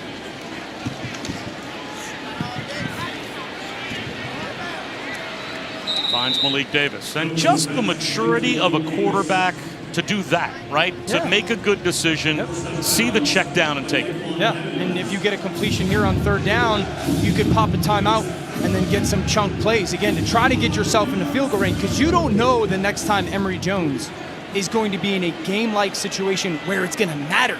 The 2-minute drill in operation is going to matter. Right here, you're thinking completion, get a 1st down, pop your timeout.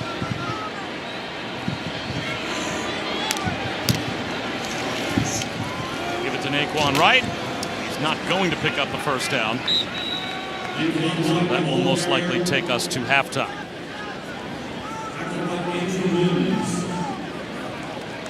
I love Dan Mullen. I don't like that. I think they should have taken advantage of those reps.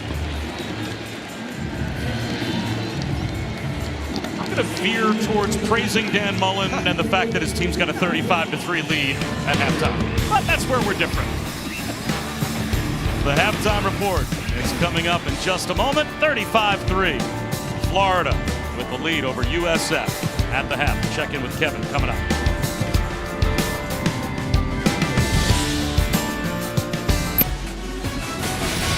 Welcome back to ESPN College Football presented by Arby's and the American Conference on ABC. Just about set for the start of the 3rd quarter, 35-3. The Gators on top of USF. Bob Wischusen here with Dan Orlovsky. Chris Budd will join us once again in just a moment. There were some promising moments early on for USF. It went downhill quickly because we now see, in spite of all of that talent that the Gators lost on offense last year, they still have some explosive weapons. It's because the quarterbacks have played so well. You know, Emory Jones, besides that first drive, he's been incredibly explosive with both his arm and as a runner. Anthony Richardson has gotten opportunities, and it's every opportunity that he gets, he takes advantage of it. And while there were some questions on the skill position players, how are they going to replace? They've stepped up. Copeland's been fantastic. And I had mentioned the quarterbacks have just been spectacular with their decision-making, with the accuracy of their throws. Emory has had some nice plays with his feet, long touchdown run. So it's got to be great for Dan Mullen coming off of last week. And what are we going to do? Emory struggled a little bit to watch both of those guys play so well early on. So USF will start the 3rd quarter with the football. And after a fair catch, they will start at their own 25-yard line. Chris? Yeah, Dan mentioned the decision-making by the quarterbacks, and that's what Dan Mullen was most pleased with. Their game management, how they've gone in and out of checks, particularly because this USF defense has shown some different things than what they saw on tape a week ago. So the only thing that I would like to see out of my offense is a little bit more efficiency. More efficient, where they were averaging 13 yards per play before the last drive. But I love that out of Coach Mullen, you know, kind of very much setting the mindset of we can still do things better and not to rest on, oh, it was easy today. We knew we were going to see both USF quarterbacks as well. And Timmy McClain, the true freshman, starts off the 2nd half with a handoff. And it's a 1st down carry for Jared Mangum. McClain, the lefty, he's got an arm. You know, he's came in and had some moments last week against NC State. 7 of 13 for 126 yards, but a couple of interceptions that short-circuited drives. They'll lob one down the sideline here, looking for Weaver, and a flag out. Avery Helms going to be called.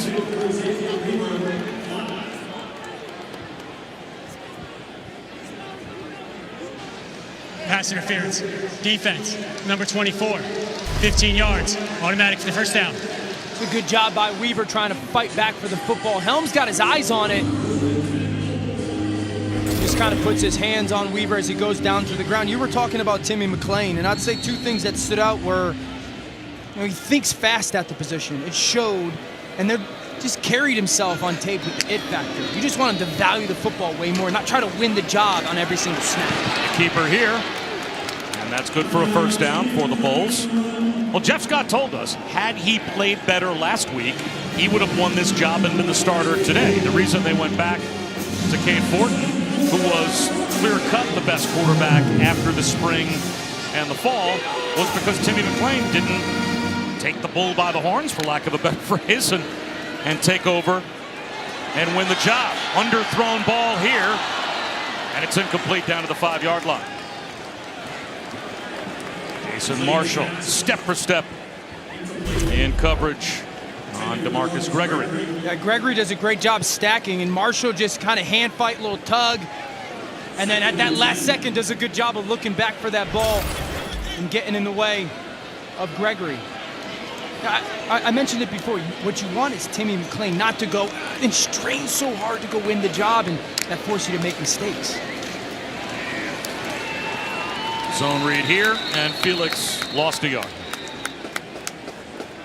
You really just want him to play, I guess, that piece, to play, hey, coach, you called the play, I'm just going to go operate it and not try to make something, not try to go take the job away, but when the opportunity presents itself, operate and execute in the way that tells coach, okay, he's now showing me that he's capable of going out and performing at the expectation level that we have. Blitz coming. McClain, nice sidestep to avoid the pressure.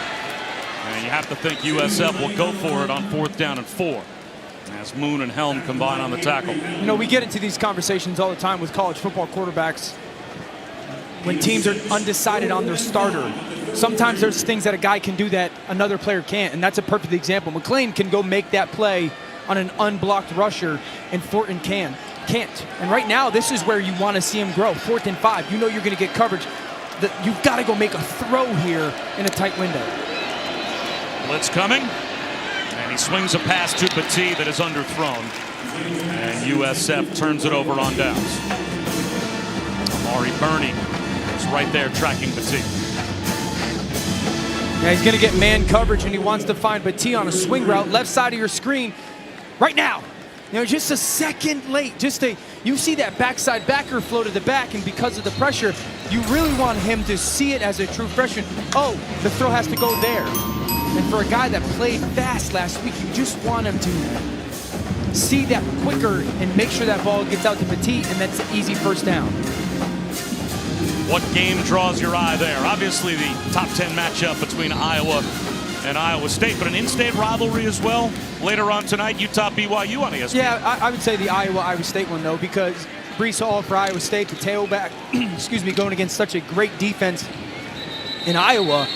You know, you want to see, is Iowa State really ready to go take that next step? You know, Iowa's got a top 3 run game defense since the start of last season. If Iowa State's really going to go and have that huge opportunity this year in the Big 12 and Matt Campbell and go and step forward, that's a game that they obviously have to go and kind of dominate today. Emory Jones, nice fake. Gets to the edge and stutter steps for a first down. I mentioned it before, not only the decision making in the pass game, but in the run game as well. Emory sees defensive end, closes down, gives me an open space to my left, and going to get those yards on that zone read. And I think he's been way more decisive, both as a thrower and a runner. I had it in my notes last week. You know, there's a difference between being a great athlete and a great runner, and he's showing a little bit more of being a great runner today. That puts him over 170 yards of total offense as Jacob Copeland keeps on fighting. And it looks like he may have shoved his way to the first down line to gain. He did. Took Matthew Hill for a piggyback run. Great fight by Copeland. Watch the patience. Slot receiver, push up, come out, catch the ball with your hands, fight up that defender, and keep going. This is his opportunity. The junior from Pensacola says, no, I don't care what the score says. I'm going to continue to play as hard as I can. And quarterback draw.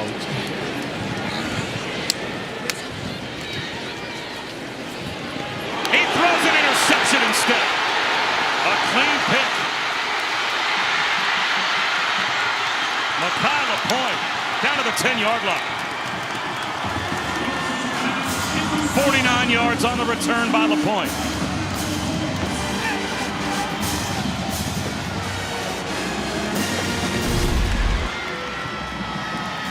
Yeah, this is LaPointe. He's going to drop down, okay? Now, you got to have your eyes on anybody going to the flat right there. LaPointe is already outside the numbers. That is an easy play for him. And Emery just takes that snap and throw it out there. What you want him to do is catch that snap and keep his eyes down the field longer. That's going to make sure that LaPointe doesn't get towards the sideline and get underneath that quick kick route. I think, and I've said this, and you, Bob, you know it, as Dan, look at, that's exactly what he does with his hand there. He's saying, hey, he's already out there wider. There is a difference between assuming and predetermining. It's okay to predetermine as a quarterback, you know, I want to work here, but you assume I can get that ball there, that's when you get into mistakes. McClain brought down at the line of scrimmage. Based on how good, to that point, Emory Jones had been, how much of a dent does that put into the thought process of Dan Mullen going towards that Alabama game next week when you see him go out there against an inferior opponent and still make a mistake like that? That's a tough one because it's relatively simple, you know, and you know that Emery knows better, that he's smarter than that. And it is a fine line for Dan Mullen and Emory Jones right now because, again, for the 10th time today, it's his second career start. But that is a relatively simple thing that you don't expect Emory Jones to make. Playing down to the 1-yard line. It'll be 3rd down and goal. Rashad Torrance saved a touchdown. Now you can see a little bit of the athleticism by McClain. Little fake pitch out, and he just follows his pulling guard and tight end Brinkman and gets inside that 1-yard line. I think quarterback run is up again for USF. They want to go quickly, and it's an errant snap. Loose ball out to the 15-yard line. And it looks like the Gators were not able to recover. It will stay with USF, but they'll have to send a field goal group out now after 3rd and goal at the 1 becomes 4th and goal at the 15.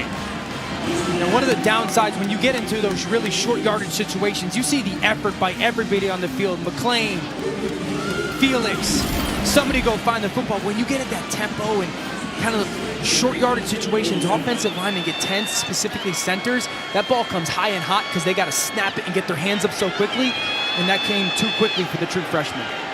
Terrell Williams recovered the fumble, and that at least allows Schrader to attempt from 32 yards. He knocks it down the middle, and the Bulls have their second field goal.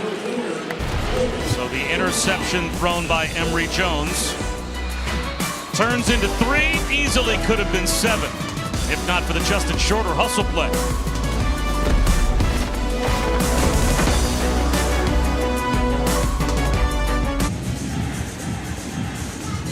We're back with our Aflac trivia question. Anthony Richardson and Malik Davis both ran for 100 yards last week against FAU. When was the last time Florida had a quarterback and a position player run for 100+ yards in the same game?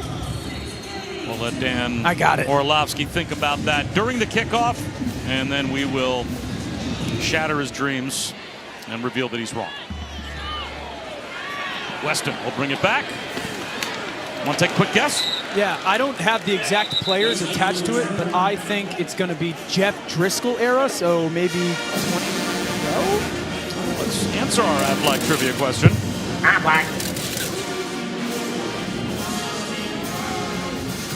Richardson, Davis, actually Tim Tebow and Percy Harvin in the national championship game. Never heard of him. January 8th, 2009, and unfortunately, maybe for our bosses to tune in right now back at ESPN, someone didn't read the game notes. Percy Harvin was such an awesome player. Obviously Tim was too, but Driscoll probably had 100 as a rusher at some point. Well, maybe somebody took a glance at the game notes and just got the notes mixed up. Naquan Wright out to the 22-yard line.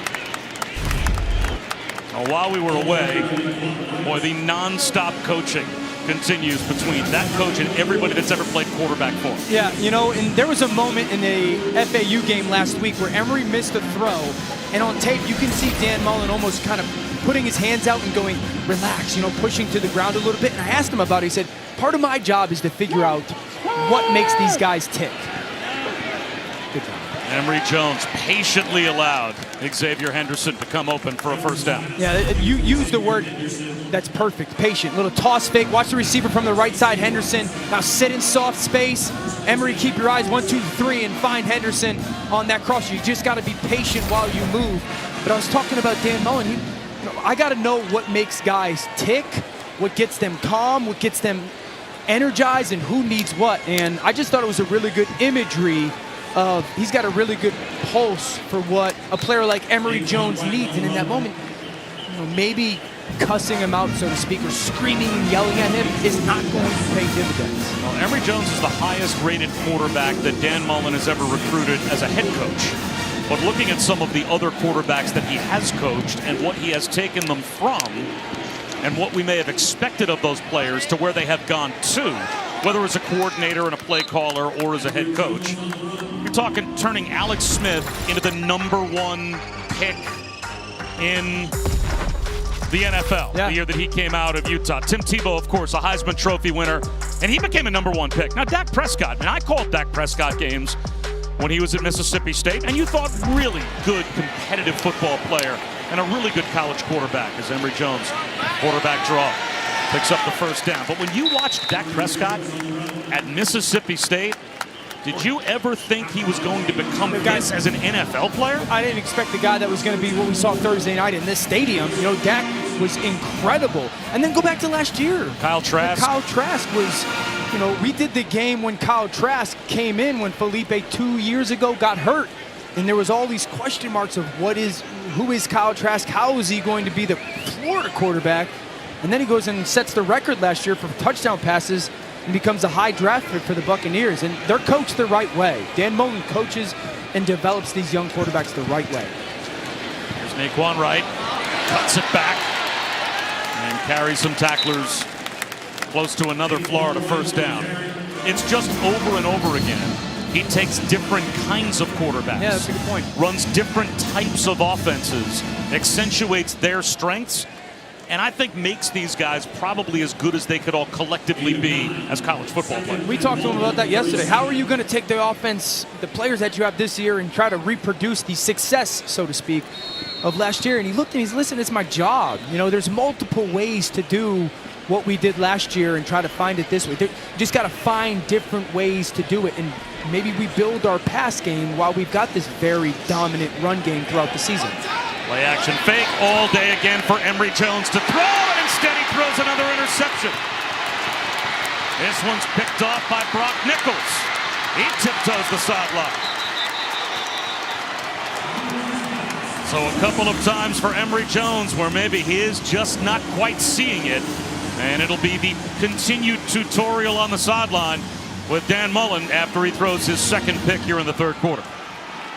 I said last week Emory Jones just played slow. You saw the first interception, the possession ago by LaPointe.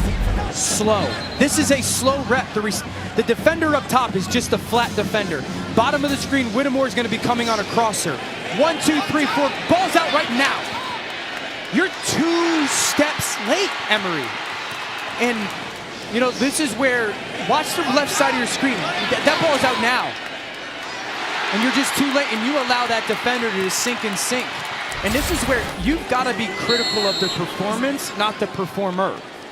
You know, you got to be critical that Emory, you're better than this. You know you got to value the ball and play faster. And you can, and that's what's going to be frustrating for Dan Mullen. Timmy McClain's going to take a shot downfield for the speedster. And Latrell Williams couldn't catch up to the lob from McClain. And I'll be honest with you, if you're Dan Mullen, you do have to be sitting there with a feeling in your stomach of, uh-oh, that's not good. You know, you know that you can't.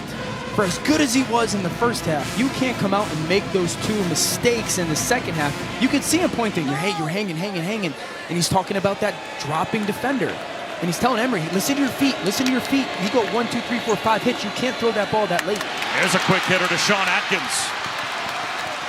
He's to the 20-yard line. And you're right, if you're Dan Mullen, you have to be sitting there saying, if you're not seeing that against the USF defense, how could I ever imagine you're going to see it when we play Alabama? Yeah, and you're not going to play fast enough. And when I say play fast enough, it's a thinking, it's a processing, it's a decision-making kind of routine that he's just not showing consistently, certainly in the second half. Belly option here to Jaron Mangum. And he's down inside the 15 to the 12-yard line, Chris. Yeah, I was listening to Dan Mullen talk to Jones. It's exactly what Dan has said. It's the decision-making, taking too long to process. He goes, when you hitch and you wait too long, that defender is sitting back there reading what you're doing. Take a step and then throw. Quit waiting. McClain thought about a quarterback draw instead to the flat to Sean Atkins, and he's inside the 1 to the half-yard line. Man, Timmy McClain has brought some juice to this offense. This is the third relatively good drive that he's been a part of. You can see his athleticism kind of making those plays to the perimeter of their offense and having a ton of success. I think you get a quarterback run up here. I think you can put him on the perimeter. USF looking for their first touchdown of the season. Mangum at the goal line. He's got it. There's a Bulls touchdown.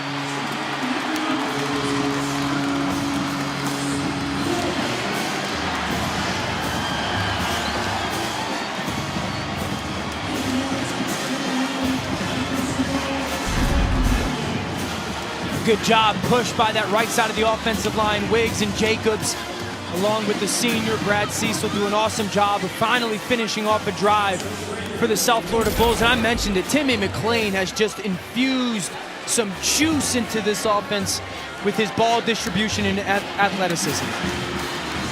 Schrader tacks on the extra point. Well, USF on their second possession of the game had a long time-consuming drive and kicked a field goal.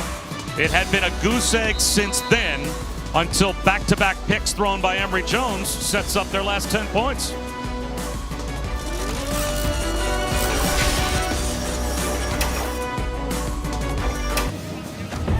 We are back with this week's college football playoff rankings brought to you by Allstate. Alabama, a sizable favorite over Mercer as they head towards next week's matchup with Florida, but there could be a shakeup with Ohio State down by 2 touchdowns to Oregon. Notre Dame with an early lead on Toledo. And of course, number 9 and number 10, Dan, play coming up next here on ABC. That's going to be a fantastic matchup. I believe Ohio State just scored to turn it into a 1-score game. I had mentioned that Iowa State game, and then if you look at Iowa's offense with Petrus at his quarterback versus Brock Purdy, a longtime Iowa State guy who's still there. Both those quarterbacks will have to make some plays this afternoon. Let's take a look at some stories as we honor those who serve. Brought to you by Navy Federal Credit Union. Jeremiah Moon, his father Greg, served 15 years in the Marine Corps. And Wesley McGriff commissioned as a second lieutenant in the U.S. Army in 1990 and in the reserves until 2001. How about USF analyst Will Baylor? Both of his parents in the Air Force. His mom was in the Pentagon on 9/11, and USF guard Demetrius Harris, both parents served in the Navy as well. So plenty to honor, and we thank all of them for their service. Emory Jones, 2 picks in this quarter, leading to 10 USF points. Play action here. Sidearms one to the sideline, and Justin Shorter comes back to make the catch for a first down. Pickup of 13. So my initial thoughts right now with Emory back in the game, you talked about it in the first half, Bob, can you do it? And I said if they're both playing well, you can do it. I'd be ticked off if I was Anthony Richardson right now. I'd go, Coach, I want the opportunity to go play. And I think Coach Mullen right now is just trying to instill some confidence in Emory. You can see that coming out and throwing on first down, trying to really go, okay, a couple mistakes, let's get you back.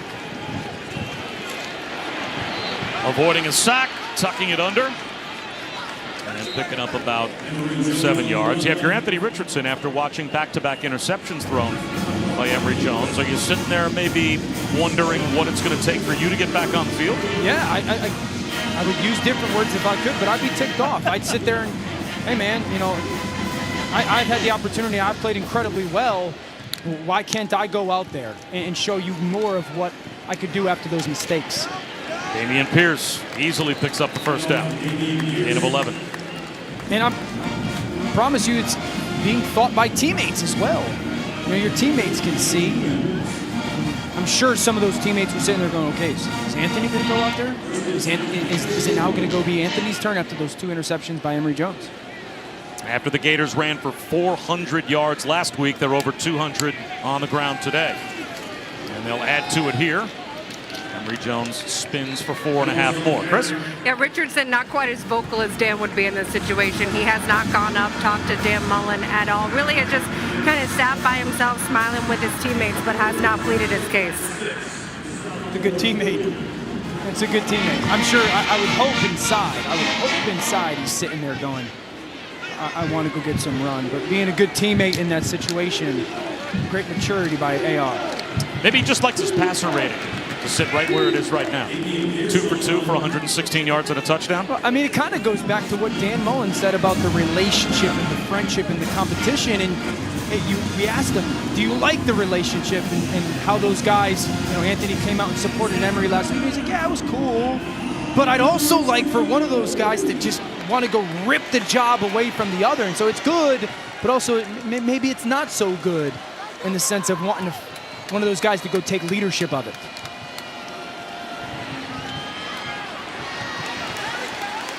It'll be 4th down as Emory Jones picks up a couple, and Florida will leave their offense on the field. And Anthony Richardson was there on Twitter at least to support Emory Jones. Said, look, stay tuned and watch my guy work. He knows what he's doing. That's basically the backup quarterback kind of reading between the lines, saying to Gators fans, I'm not part of a quarterback controversy. I'm doing my part, but I'm going to support Emory Jones as well. I think it shows great maturity and character. It does. Malik Davis empties the backfield. Emory Jones, 4th down floater. Is that hauled in by Rick Wells? Broke it up. Couldn't hang on as he went to the deck. It's a beautiful throw by Emory Jones. Wells tried to get that right hand stuck out. It's a great fight again as he can't just completely secure it all the way to the ground. But how about the South Florida defense getting off the field, giving the ball back to the young quarterback?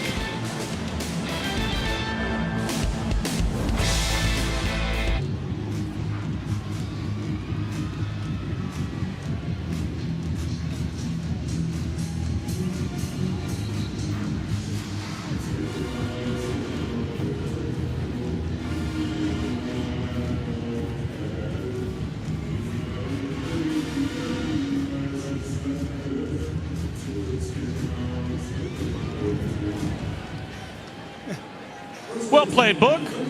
Any of these games draw your interest tonight as we just blow right past that Booger McFarland? Yeah, I mean, look, he didn't throw for 10,000 yards today, just so we're clear. You probably ate 10,000 calories, though. Oh, boy. Yeah, I think the BYU-Utah game is interesting just because Charlie Brewer, the transfer, how well he plays. We've talked Iowa State game, Arizona State. I think there's a lot of really good, challenging college football games this afternoon. Desmond Watson, he was 480 pounds when he got to Florida. He's lost 80. They've got him listed as an even 400. My favorite thing about him is he's wearing 21. He is tough to move. There's an inaccurate throw from Timmy McClain.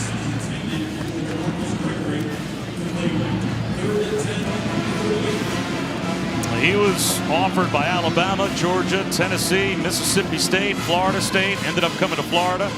So it's not like he was just a big body that Florida took a chance on. There were plenty of other programs that knew that Desmond Watson could play some football. Yeah, and I think Florida realizes special talent. And if they can control some of the things within when it comes to his size and make sure he plays at a super athletic weight, he's going to be an impactful defensive tackle. Here comes a Gator blitz. McClain trying to escape, and he'll throw it away. Mordecai McDaniel came right up the middle as part of a safety blitz, along with the pressure of Trevez Johnson. Jimmy McLean just looks smooth. I know it's a throw, but just he looks smooth. And Jeff Scott, that head coach, has got to be thinking, you know, maybe I'm watching a guy that we are going to turn to. He said the first 4 weeks of our season, win and develop and grow, but also figure out who's going to be our starter when we get into the heart of our conference schedule. Andrew Stokes, that is a shank. And that is going to give the Gators the ball potentially near midfield. That's actually a very generous South Florida spot to the 40-yard line. There's been plenty of good with Emory Jones. How about the picks? Well, he's going to watch the corner get soft and just assume that means easy coverage. LaPointe drops underneath. He doesn't see the whole picture. Now we got the play action crosser. Ball's out now. Look at all that space you could throw to. Just drive it. But he hitch, and he's so late. Watch it. 1, 2, 3, 4, 5. That's 5 hitches. You will forever be taught as a quarterback when you are throwing a crossing route, if you haven't thrown that ball by that second or at most third hitch, bud, move on to the check down. And I think that's the thing. We started this show by saying, as AR is back in, watch his feet. And that's the perfect example of where he struggled last week and has in the second half today. So Anthony Richardson does get another chance to carry it himself.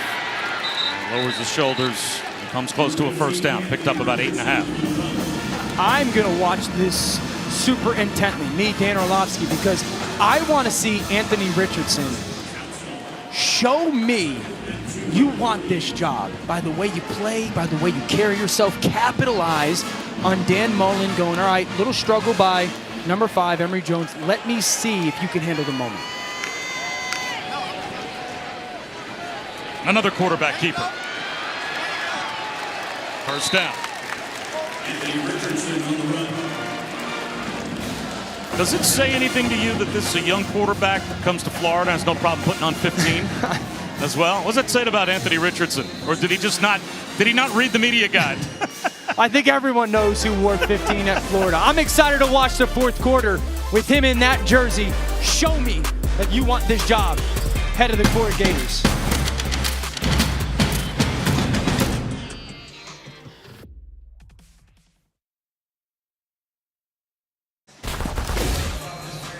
Florida has had some great quarterbacks over the years. I'm not sure how many of them, though, could do something like this. Jeez. That's Anthony Richardson in pregame warmups, just because he can. Imagine just say, jog down with the team. Okay, here I come. Is that called a round off or a back handspring or? Sure. Yes. Landed like a butterfly. With sore feet. I like it. That was insane. Helmet on. He's been a big play machine these first couple of weeks. And we'll see if Dan Mullen gives him the game the rest of the way after Emory Jones has thrown a couple of third quarter interceptions. Here is Anthony Richardson off play action. Roll in the pocket, floats one down the sideline. Copeland has it inside the 10. This is just, these are these wow plays by 15. Play action, move the pocket, you're taking your shot. Nothing's there, I gotta move. Keep my eyes downfield, off balance, fadeaway, off platform throw, and it's an absolute pearl to Jacob Copeland. Look at the athleticism. See his eyes? Stay downfield and just that flick the wrist while I'm taking that hit. And you're throwing a ball into a very tight window. He misses that, that's a pick. I mean, Anthony Richardson looks like a guy that can flat out be a difference maker for Florida. I want people to know how hard that is, Bob. I mean, that play action pass was meant for him to move to his right. He can't, so now he has to move to his left. You see these, watch. And then that throw is perfect. I mean, this is clearly a catch.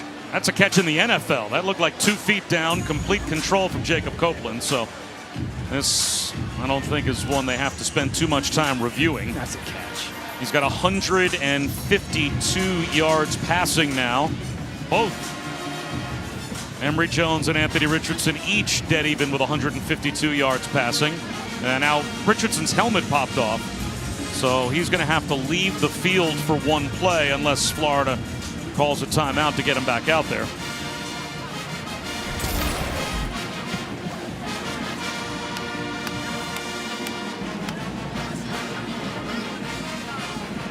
After further review, the ruling on the field is confirmed. Completed pass, first down, Florida. Watch this again, all right? You're going to get a play-action pass movement. Go to your right. Put your foot in the ground because you can't. Run away from people, someone barreling down on you, and throw a 50-yard ball, 45-yard ball against man coverage.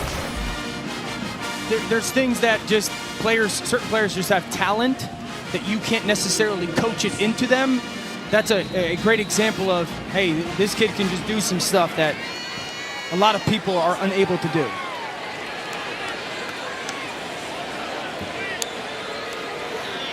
Quarterback run, Emory Jones. And we'll see if Anthony Richardson, especially with that last terrific pass, earns his way right back onto the field after losing his helmet for a play, or if Dan Mullen's going to stick with Emory Jones here inside the 5-yard line. I would not be able to contain my emotion as well as Anthony Richardson is. He looks emotion-free. It's maturity, to be honest with you. I wouldn't be mature enough to just stand there and watch somebody else run my football team. I can see that. Play action. Emory Jones floats one, end zone. That could have easily been picked. Threw it into traffic late again as Jaden Curry had a chance. Trent Whittemore, the intended receiver. Yeah, it's 1-2. You're looking for Copeland to the left. It's not there. As Whittemore comes, now you throw that ball high into that pylon. And that's very similar to the interception he threw last week against FAU. And it should have been an interception. And again, I am shocked that Anthony Richardson is not on the field. I think the Gator fans that are here, there was some boos we just heard. I think they're thinking the same thing. Emory Jones. That'll be 4th down and goal as he finds Malik Davis down to the 1-yard line.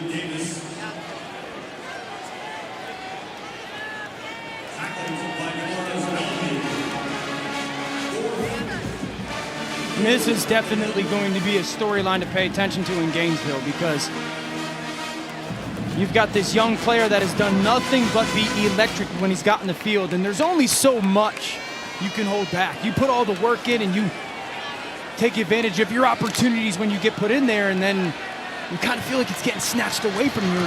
What's the deal, coach?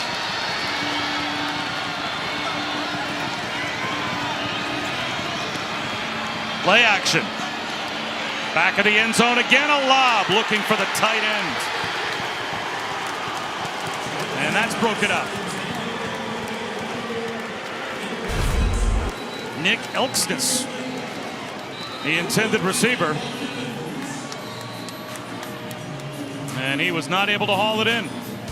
So it's a turnover on downs. USF has it when we come back.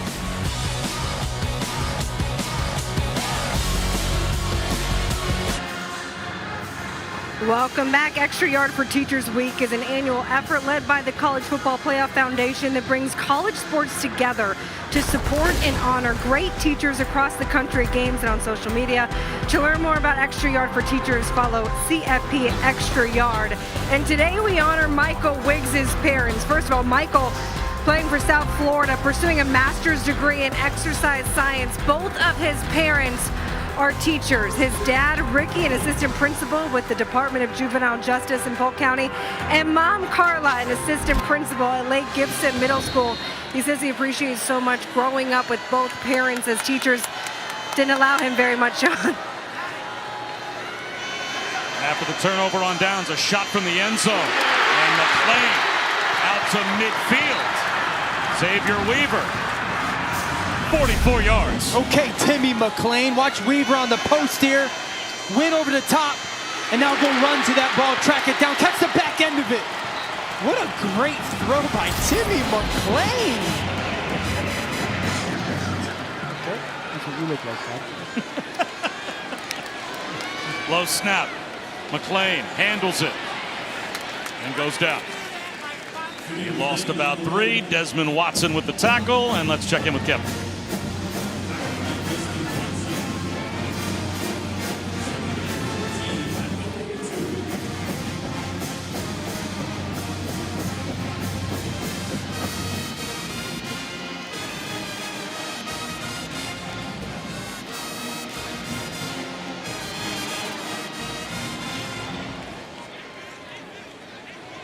Looked like only one timeout as well for Ohio State, so they're going to be able to take a minimum of 90 seconds, maybe almost 2 minutes off the clock.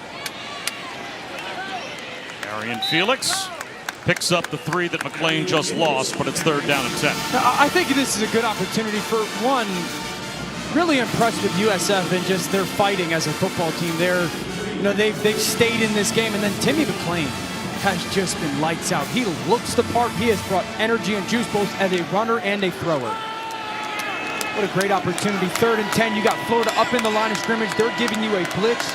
Can you communicate to the offense what you guys want to do? Read the coverage and find the right throw. And now a timeout will be called by the Gators on defense from the sideline. First time out of the half. Florida, 30 seconds. Media timeout. 35-13. The Gators have the lead.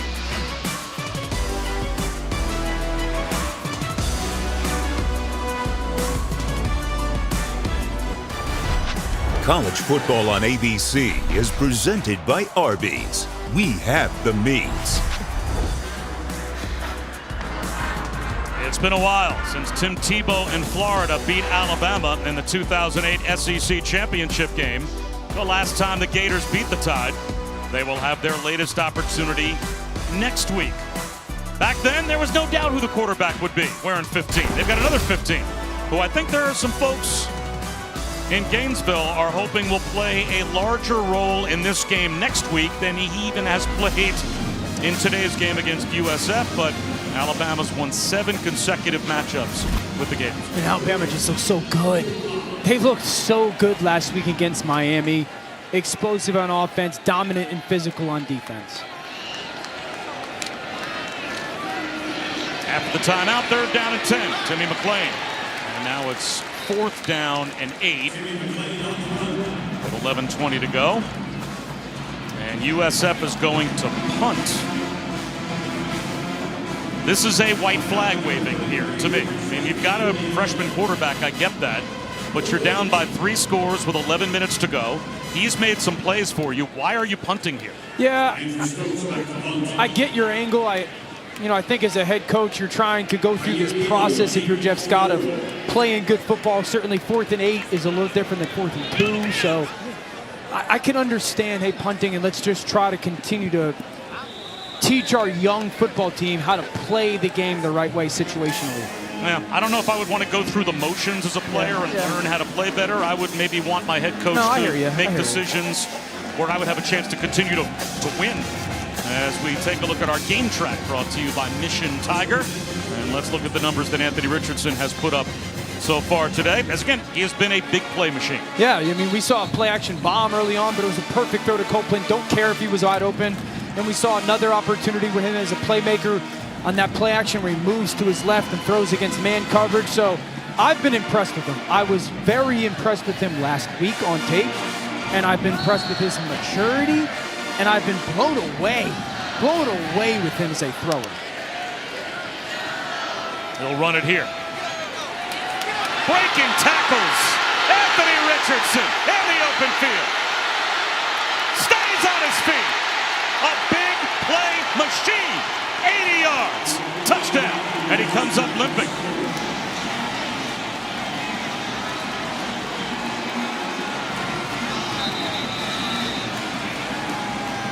That is the last thing that a Gator fan wants to see.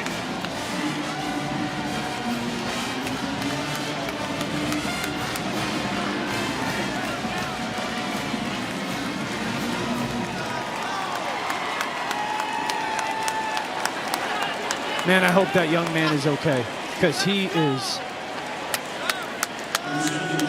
special, electrifying,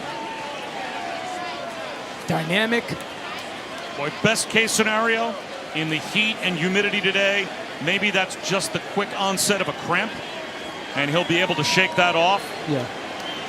But regardless of who starts the game next week, regardless of whether or not there's a quarterback controversy, you want Anthony Richardson to play a role in the game next week against Alabama. Listen to the fans. I mean, they know it.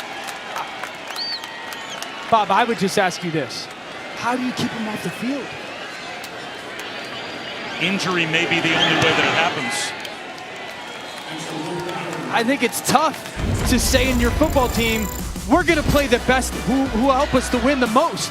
Well, how about a quarterback on a zone read that runs through a safety and then has the ability to stiff arm and run away from defenders with long speed? 15 has shown up and shown out. Florida, that's your starting quarterback.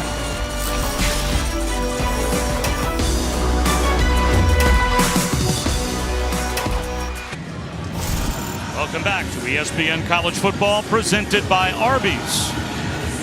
Well, there's Anthony Richardson staying on the sideline, ice pack on the hamstring, got the headset on, and he is trying to walk it off, but you could see at the end as we went to break of the touchdown run, his third explosive touchdown play of the day. He grabbed at the back of the right hamstring, and now you are a Gators fan, you're thinking about Alabama next week, and you are left to wonder about that young man's physical condition going into a game where if you pulled off the upset, it could make your season.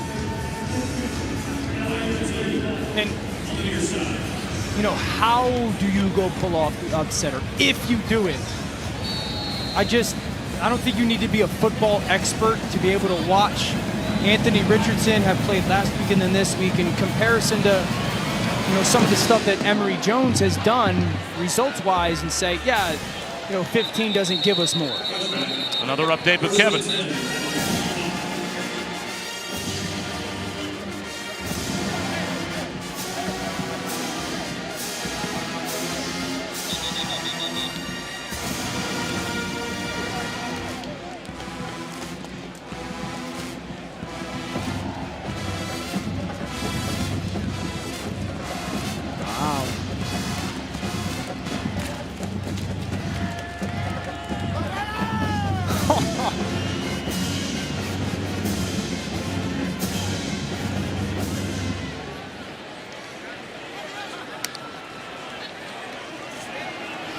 Back here in Tampa, McClain hands one off to Brian Battie, and he weaves his way and keeps the pile moving. Looks like he'll get a push for a first down. But look, if you're a Clemson fan, you're an Ohio State fan, you don't want to hear this. If you're just generally speaking a college football 100%. fan, losing those two teams in the first couple of weeks of the season, that throws a whole different dynamic into the college football regular season than we've seen in the last, feels like, decade. Yeah, first of all, the oh no by Booger was spectacular.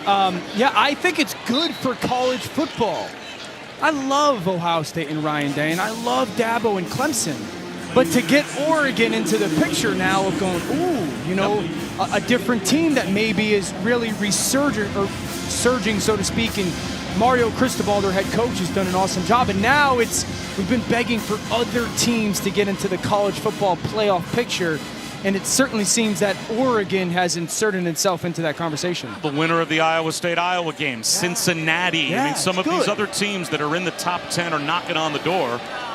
You know, they see the teams that basically have just been fixtures in the college football playoff lose early. Now, that's not to say that there still isn't a pathway for Clemson and Ohio State, if they run the table, to be back in the playoff. But it does make this season, you look at it through a completely different lens when those two teams lose early, as they have. And I also think it's great for coaches around college football to show their teams, hey, some of these programs that people had dubbed maybe untouchable or unbeatable, if you play good, you can get them. You know, I'm sure there weren't a ton of people going, man, Oregon's going to go knock off Ohio State, and I believe it was in Columbus. You know, they can go do it, and it's great for even a guy like Dan Mullen as they play Alabama next week. Hey, guys. 30 seconds. It doesn't matter necessarily what people say. You can do it. We've seen it twice in the first 2 weeks. Media timeout. USF calls timeout. We'll have third down when we come back.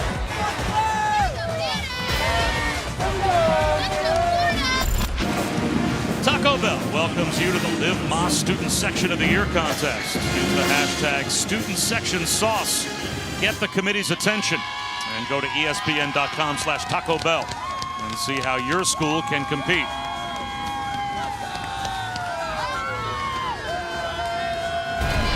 There were about 12,000 in the USF student section earlier today. And USF put a little bit of a scare back in the first quarter to the Gators, but a combination of Emory Jones in the first half, certainly, and Anthony Richardson throughout. Explosive touchdown plays, and it's a 42-13 Gators lead. Pitch and catch to Felix. And he is about 2.5 yards shy of a first down. So it'll be fourth down. That's fourth down and 4. I'd like to see Coach Jeff Scott go for this one. You punted last time. I'd like to see you put Timmy McClain in this situation to see if you can go get, kind of will your team to a first down. And they're punting again. My thing would be this. 3rd and 8, you got to the line of scrimmage, you saw the coverage, you checked to essentially what was a swing screen, and it got you 4 or 5 yards. If you're going to check to that play in that situation, it should be because you're planning on going for it on 4th down.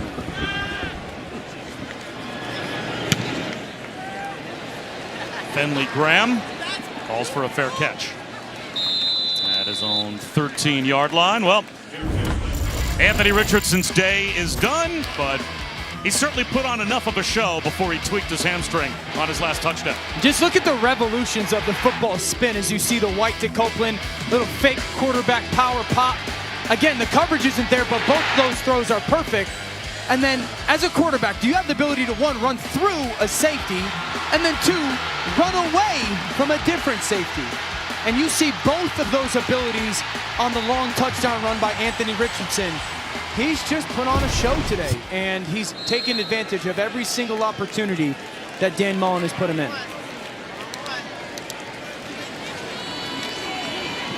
Emory Jones hands one to DeMarcus Bowman. No gain on first down.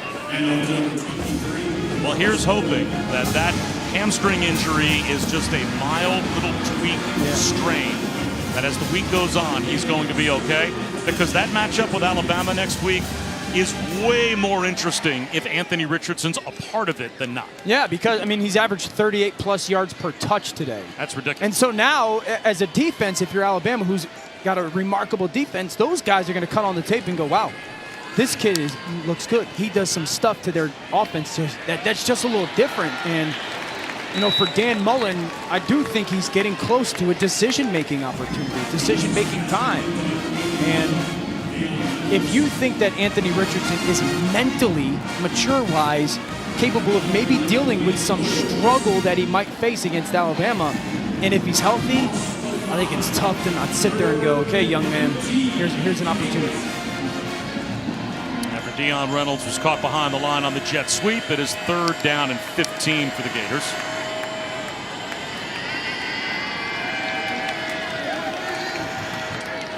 Taking as much time off the clock as possible. Coming up on 7 minutes to go. And they'll keep it on the ground with Lorenzo Lingard. And the Gators will kick it away.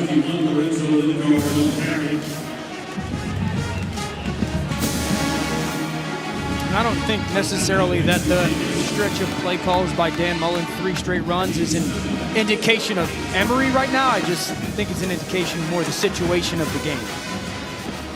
Backup offensive line. You're up 29. You're really focused on getting to the back end of this game and then getting your football team prepared for next week. Xavier Weaver makes the first man miss. Gets loose to midfield. Blockers out in front. Terrific return by Weaver. All the way down inside the 30-yard line to the Gators 27 as we check in again with Kevin.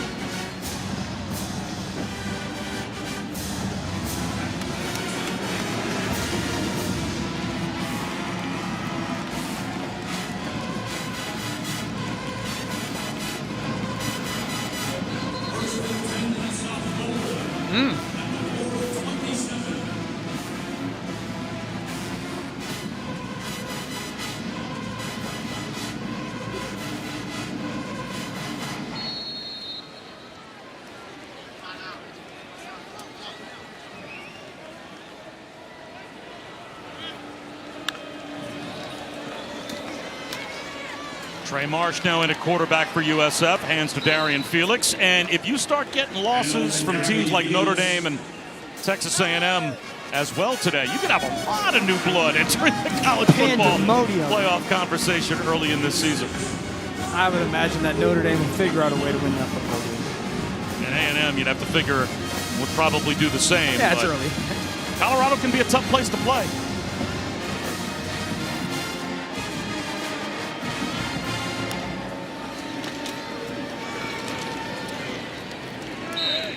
I got to ask you a question because I've been wanting to. I've had this one in my head for 3 days, and you know my maturity level is minimal. Wow. I'm a big,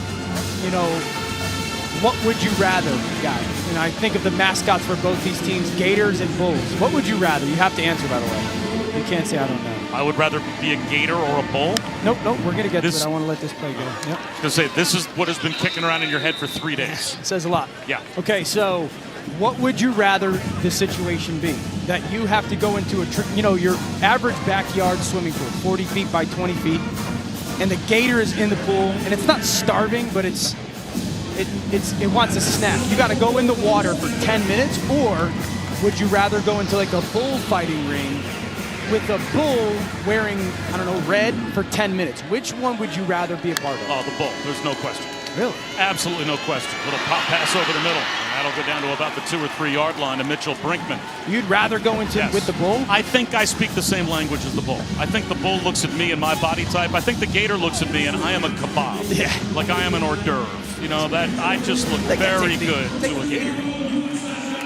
You should take the gator. Touchdown to Jaron Mangum.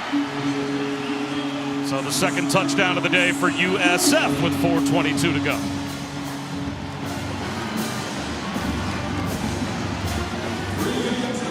That's a tough sign.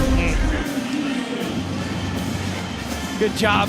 Left side of that offensive line continuing to play. Cecil and Harrison, Jennings, and Mangum getting in. That sign said University of Sad Fans. Bud, I went to UConn. We're on the struggle bus right now, so I feel you.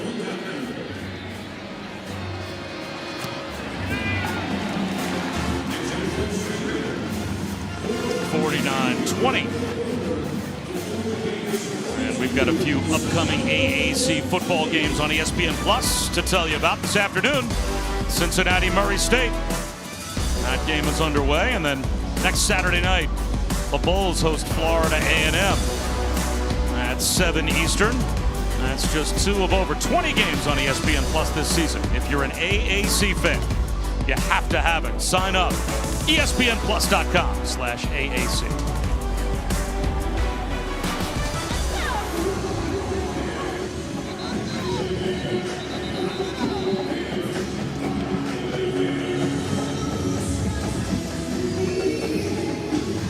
It has to at least be a little bit of a good sign that Anthony Richardson is just staying on the sideline, right? He's not in the tent of injury. He's just got some ice on the hamstring. Yeah.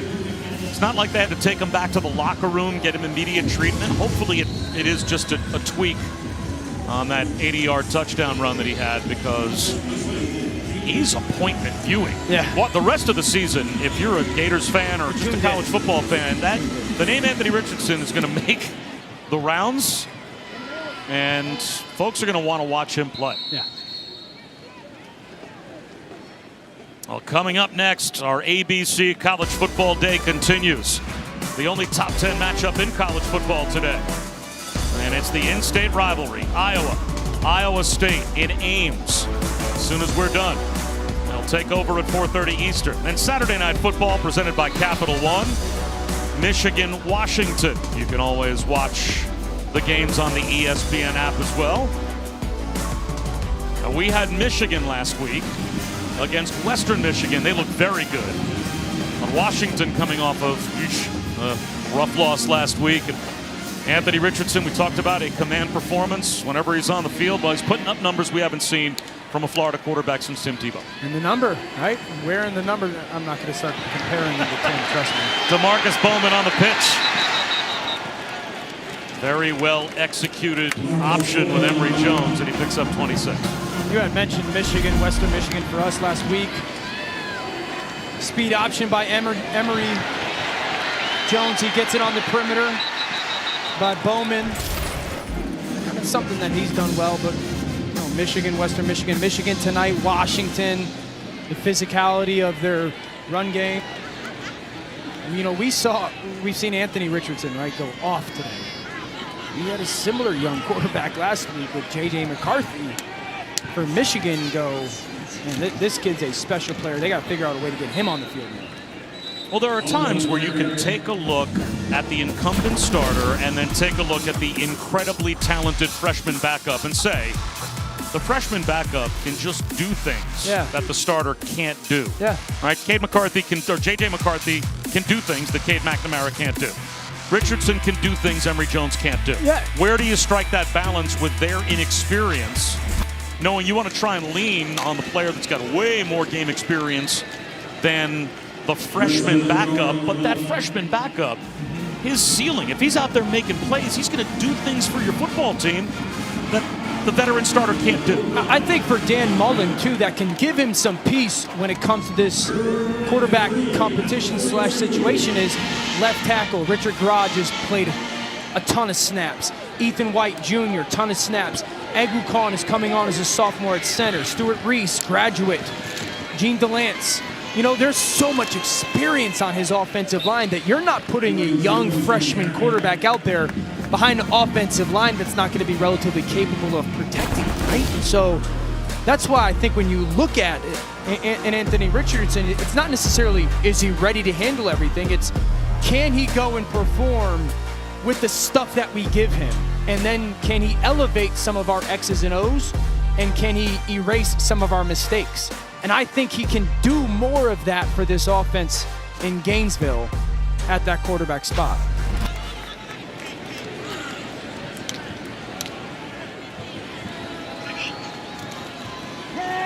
Emory Jones, for reasons passing understanding, is about to throw the football, and now he'll take a sack. And unless USF calls timeout, at this point the Gators can go to victory formation. Yeah, and this is another opportunity for Emory to get the ball out of his hands. You want to take a shot downfield and it's not there, move.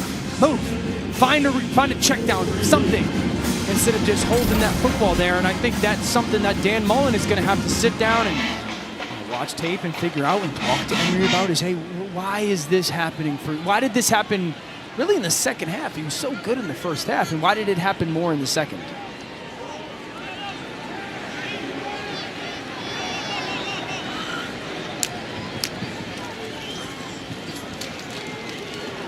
You know, does that make sense with when we're talking about Anthony Richardson? Is he a player that he can elevate the X's and O's? You know, sometimes you call the play so he can do more if the defense wins the rep.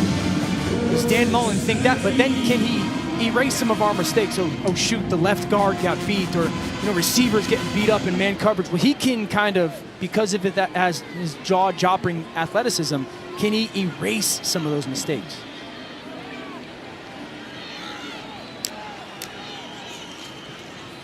Jones will hand one more off to Lingard, and that should do it. There is not a reason for Florida to run another play, and they will be able to hop on the bus and take a win back to Gainesville.